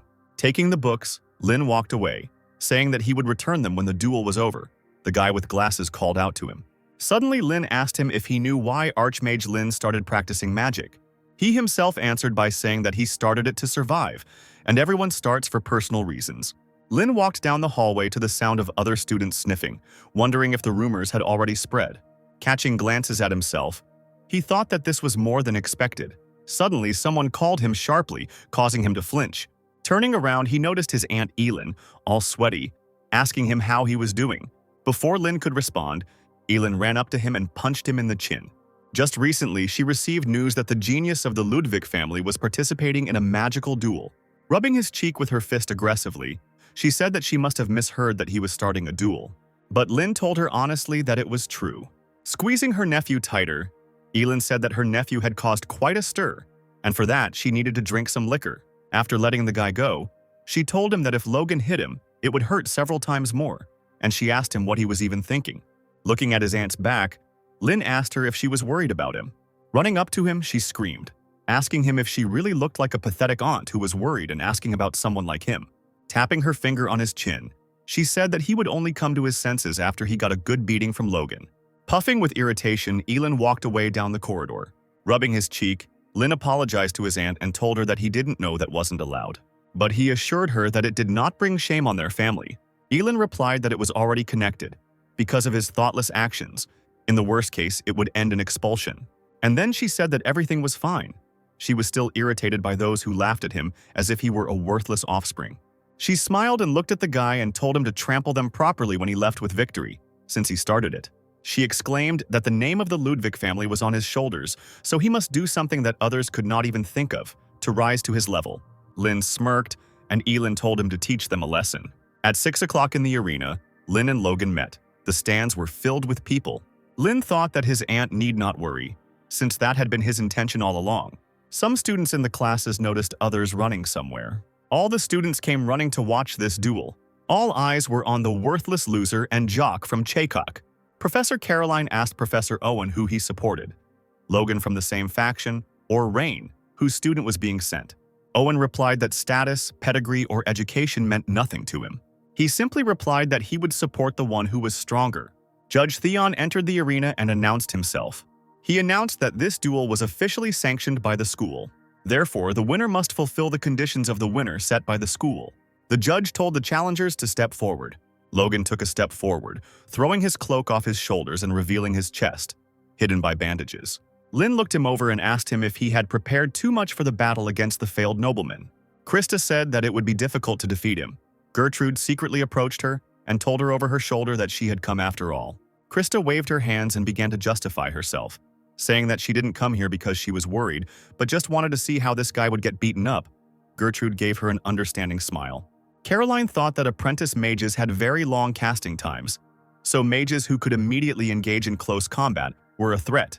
She wondered how he would fight it, and in the meantime, Lin began to twirl something in his hands under his cloak. The crowd froze in surprise. Someone even whistled. As it turned out, there was a cleaning broom hidden under Lin's cloak. Logan froze with a shocked expression on his face. He said he thought he was holding some kind of wooden stick, but this was too much. The entire stadium burst into loud laughter. The professors looked at this with ambiguous expressions on their faces, and mockery was heard from the students. Krista covered her face with her hand in shame, and Gertrude simply froze in shock. Judge Theon asked the guy what it was, to which Lin replied that he took it from the library. Fortunately, the cleaning had just finished. The judge asked him if he was going to use it for a duel, to which Lin asked him if it was prohibited, to which he said it was not prohibited. Logan asked the guy if he was really so easy to indulge. He noted that he used to be so confident in himself, and now he came with a broom. He told him that they could finish now. He could just give in and not embarrass himself. Lin told him that it had always been that way since he came to the university. He noted that from a senior's perspective, it was truly unfortunate. Logan asked him, confused, which senior he was talking about. But Lin didn't answer him, but only continued, asking him why young people at this time are so good only at empty talk. They are not witches sending curses. He asked him since when magicians began to win with words. Judge Theon told the boys that they were getting too close and he told them to move away. After clearing his throat, the judge said that he would now announce the final confirmation before the duel. He announced that if Logan lost, he would serve as a security guard at the local magical development club until he graduated. Otherwise, Rain will be expelled from Delayton. The judge asked them if they agreed to these terms, and the boys answered yes in unison. Theon, raising his hand with a spell, told them to disperse. Logan and Lin moved a few meters apart and the referee began the countdown. Using magic, he summoned a golden clock that began to count down 10 seconds. Students from all over the university ran to the duel. Elin's assistant asked her if she wanted to take a look, and she would sort it out, to which she replied that she didn't want to. The assistant noticed that she was so calm when her nephew was facing a serious test. Elin asked her threateningly if this meant that she could not remain calm. Elin turned to the window, and the assistant began to say that she had not meant it. Smiling to herself, she mentally told her brother that Rain could be a sage. As Logan began to remove the bandages from his chest, he said there was no need to watch. He said that the outcome was already predetermined. 10 seconds passed and Logan ripped off his bandages, telling his opponent to watch carefully. He shouted at him that once he was expelled, he would no longer have the opportunity to see it. Waving his hand, Logan cast a spell on the mark on his chest and exclaimed that this was the secret technique of the Chehak school, strengthening the body. Gertrude noticed that he seemed to be going to finish it in one go. The mark on Logan's body glowed green, and that green light began to flow through his veins. Noticing the speed of the spell's activation, Hubert thought that a small mistake could lead to broken bones or ruptured internal organs. Caroline thought that it was no wonder that Logan was considered one of the great graduates of Chehak school. Lin gripped his broom tighter. Lin closed his eyes and exhaled, collecting his thoughts. Logan's eyes turned red from the strain, and he exclaimed that he would finish this in 10 seconds. Lin continued to stand in place, and Logan jumped up and rushed forward. Lin stood there with his eyes closed, even as his opponent came very close to him. As Logan raised his fist to strike, he thought that this guy couldn't even move, but the result would be the same even if he could. He thought that body fortification was a spell that both attacked and defended. It created a wall of magical power on the surface of the body to defend and exploded the magic at the point of impact to damage the opponent. As he flew forward, he thought that this could not be stopped. He would end this duel with this blow. But suddenly, a broom handle approached his fist. Lin began to spin the broom in his hand, pushing away his opponent's hand. But he didn't stop there. Turning around on the spot, he swung the broom. Lin swung his arms and hit Logan hard in the chest with the broom. The force of the blow sent Logan flying upward. The professor's eyes widened and they froze in shock. No one expected that Logan would fly back with one blow from some broom. Owen noticed that it was a staff technique from the Asura school. He remembered that 300 years ago, this amazing achievement elevated the Asura school to the rank of one of the 8 major schools. This staff technique was developed by the great magician Lin. He thought that even mages needed strength to engage in close combat. That's why it is said that he created this technique with the help of the hero Esther. He wondered how the heir of the Ludwig family had mastered this technique. And in the meantime, Logan woke up. He immediately turned around in the air and landed on the ground a few meters from the enemy. Caroline kept her eyes on Rain, still surprised. She noticed that even from such a blow, the broom was not yet broken. She thought about how if the guy hit the body surrounded by body reinforcement with a normal broom, it should have shattered into pieces, she replied. The incredible magic control that was needed to enhance the strength of this broom. She wondered what this guy really was. Lin twirled the broom and threw it over his shoulder, and the entire stadium exploded with cries of delight. They started shouting that Logan had simply been thrown out while he was still on his knees. Suddenly, he felt a sharp pain in his chest, and saliva began to flow from his mouth. As he leaned on the ground, he thought that the reinforcement of his body had been broken, and he couldn't believe that it had happened with the broom that this useless scum had used. Lin said mockingly that 10 seconds had already passed and the end had not yet come. The guy said it wasn't fun to torment a promising junior, to which Logan shot him an angry look. Twirling the broom between his fingers, Lin said he was done in 6 seconds. He moved the broom behind his back and told his opponent to attack. Logan stood up with difficulty, thinking that he was showing off just because he was able to land a punch. Deciding to take a different approach, Logan quickly lifted his leg. Releasing magic, he smashed the ground with force, shattering it into small pieces. The destruction reached Lin too, causing him to jump. Logan didn't stop there and jumped up, swinging his leg. The guy kicked one of the fragments in the air with all his might, shattering it into even smaller pieces. These pieces flew straight at Lin, but he successfully deflected them with a broom. All the fragments fell to the ground and silence fell over the arena. Not noticing his opponent nearby, Lin began to look around. He slammed the end of his broom onto the ground, casting a spell. And suddenly, a huge boulder started flowing from the dust towards Lin. But Lin managed to notice him in time and fight him off with a broom. But in the meantime, Logan jumped up to kick his opponent. The guy flew down with force, bringing with him a roar and even greater destruction. After a couple of seconds, everything became quiet and someone's figure appeared among the dust. That someone turned out to be Logan, whose feet were stuck in quicksand. From somewhere, Lin's voice came, saying that he had heard that this magical remedy was used for plowing fields. Logan looked up where Lin couldn't remember the name of the spell and said it was 1-star level anyway. Lin stood on top of the pile of rubble and he said that this spell, which creates a temporary dam during a flood, was already 2-star. He smirked and asked Logan how he felt about it, if he found it useful.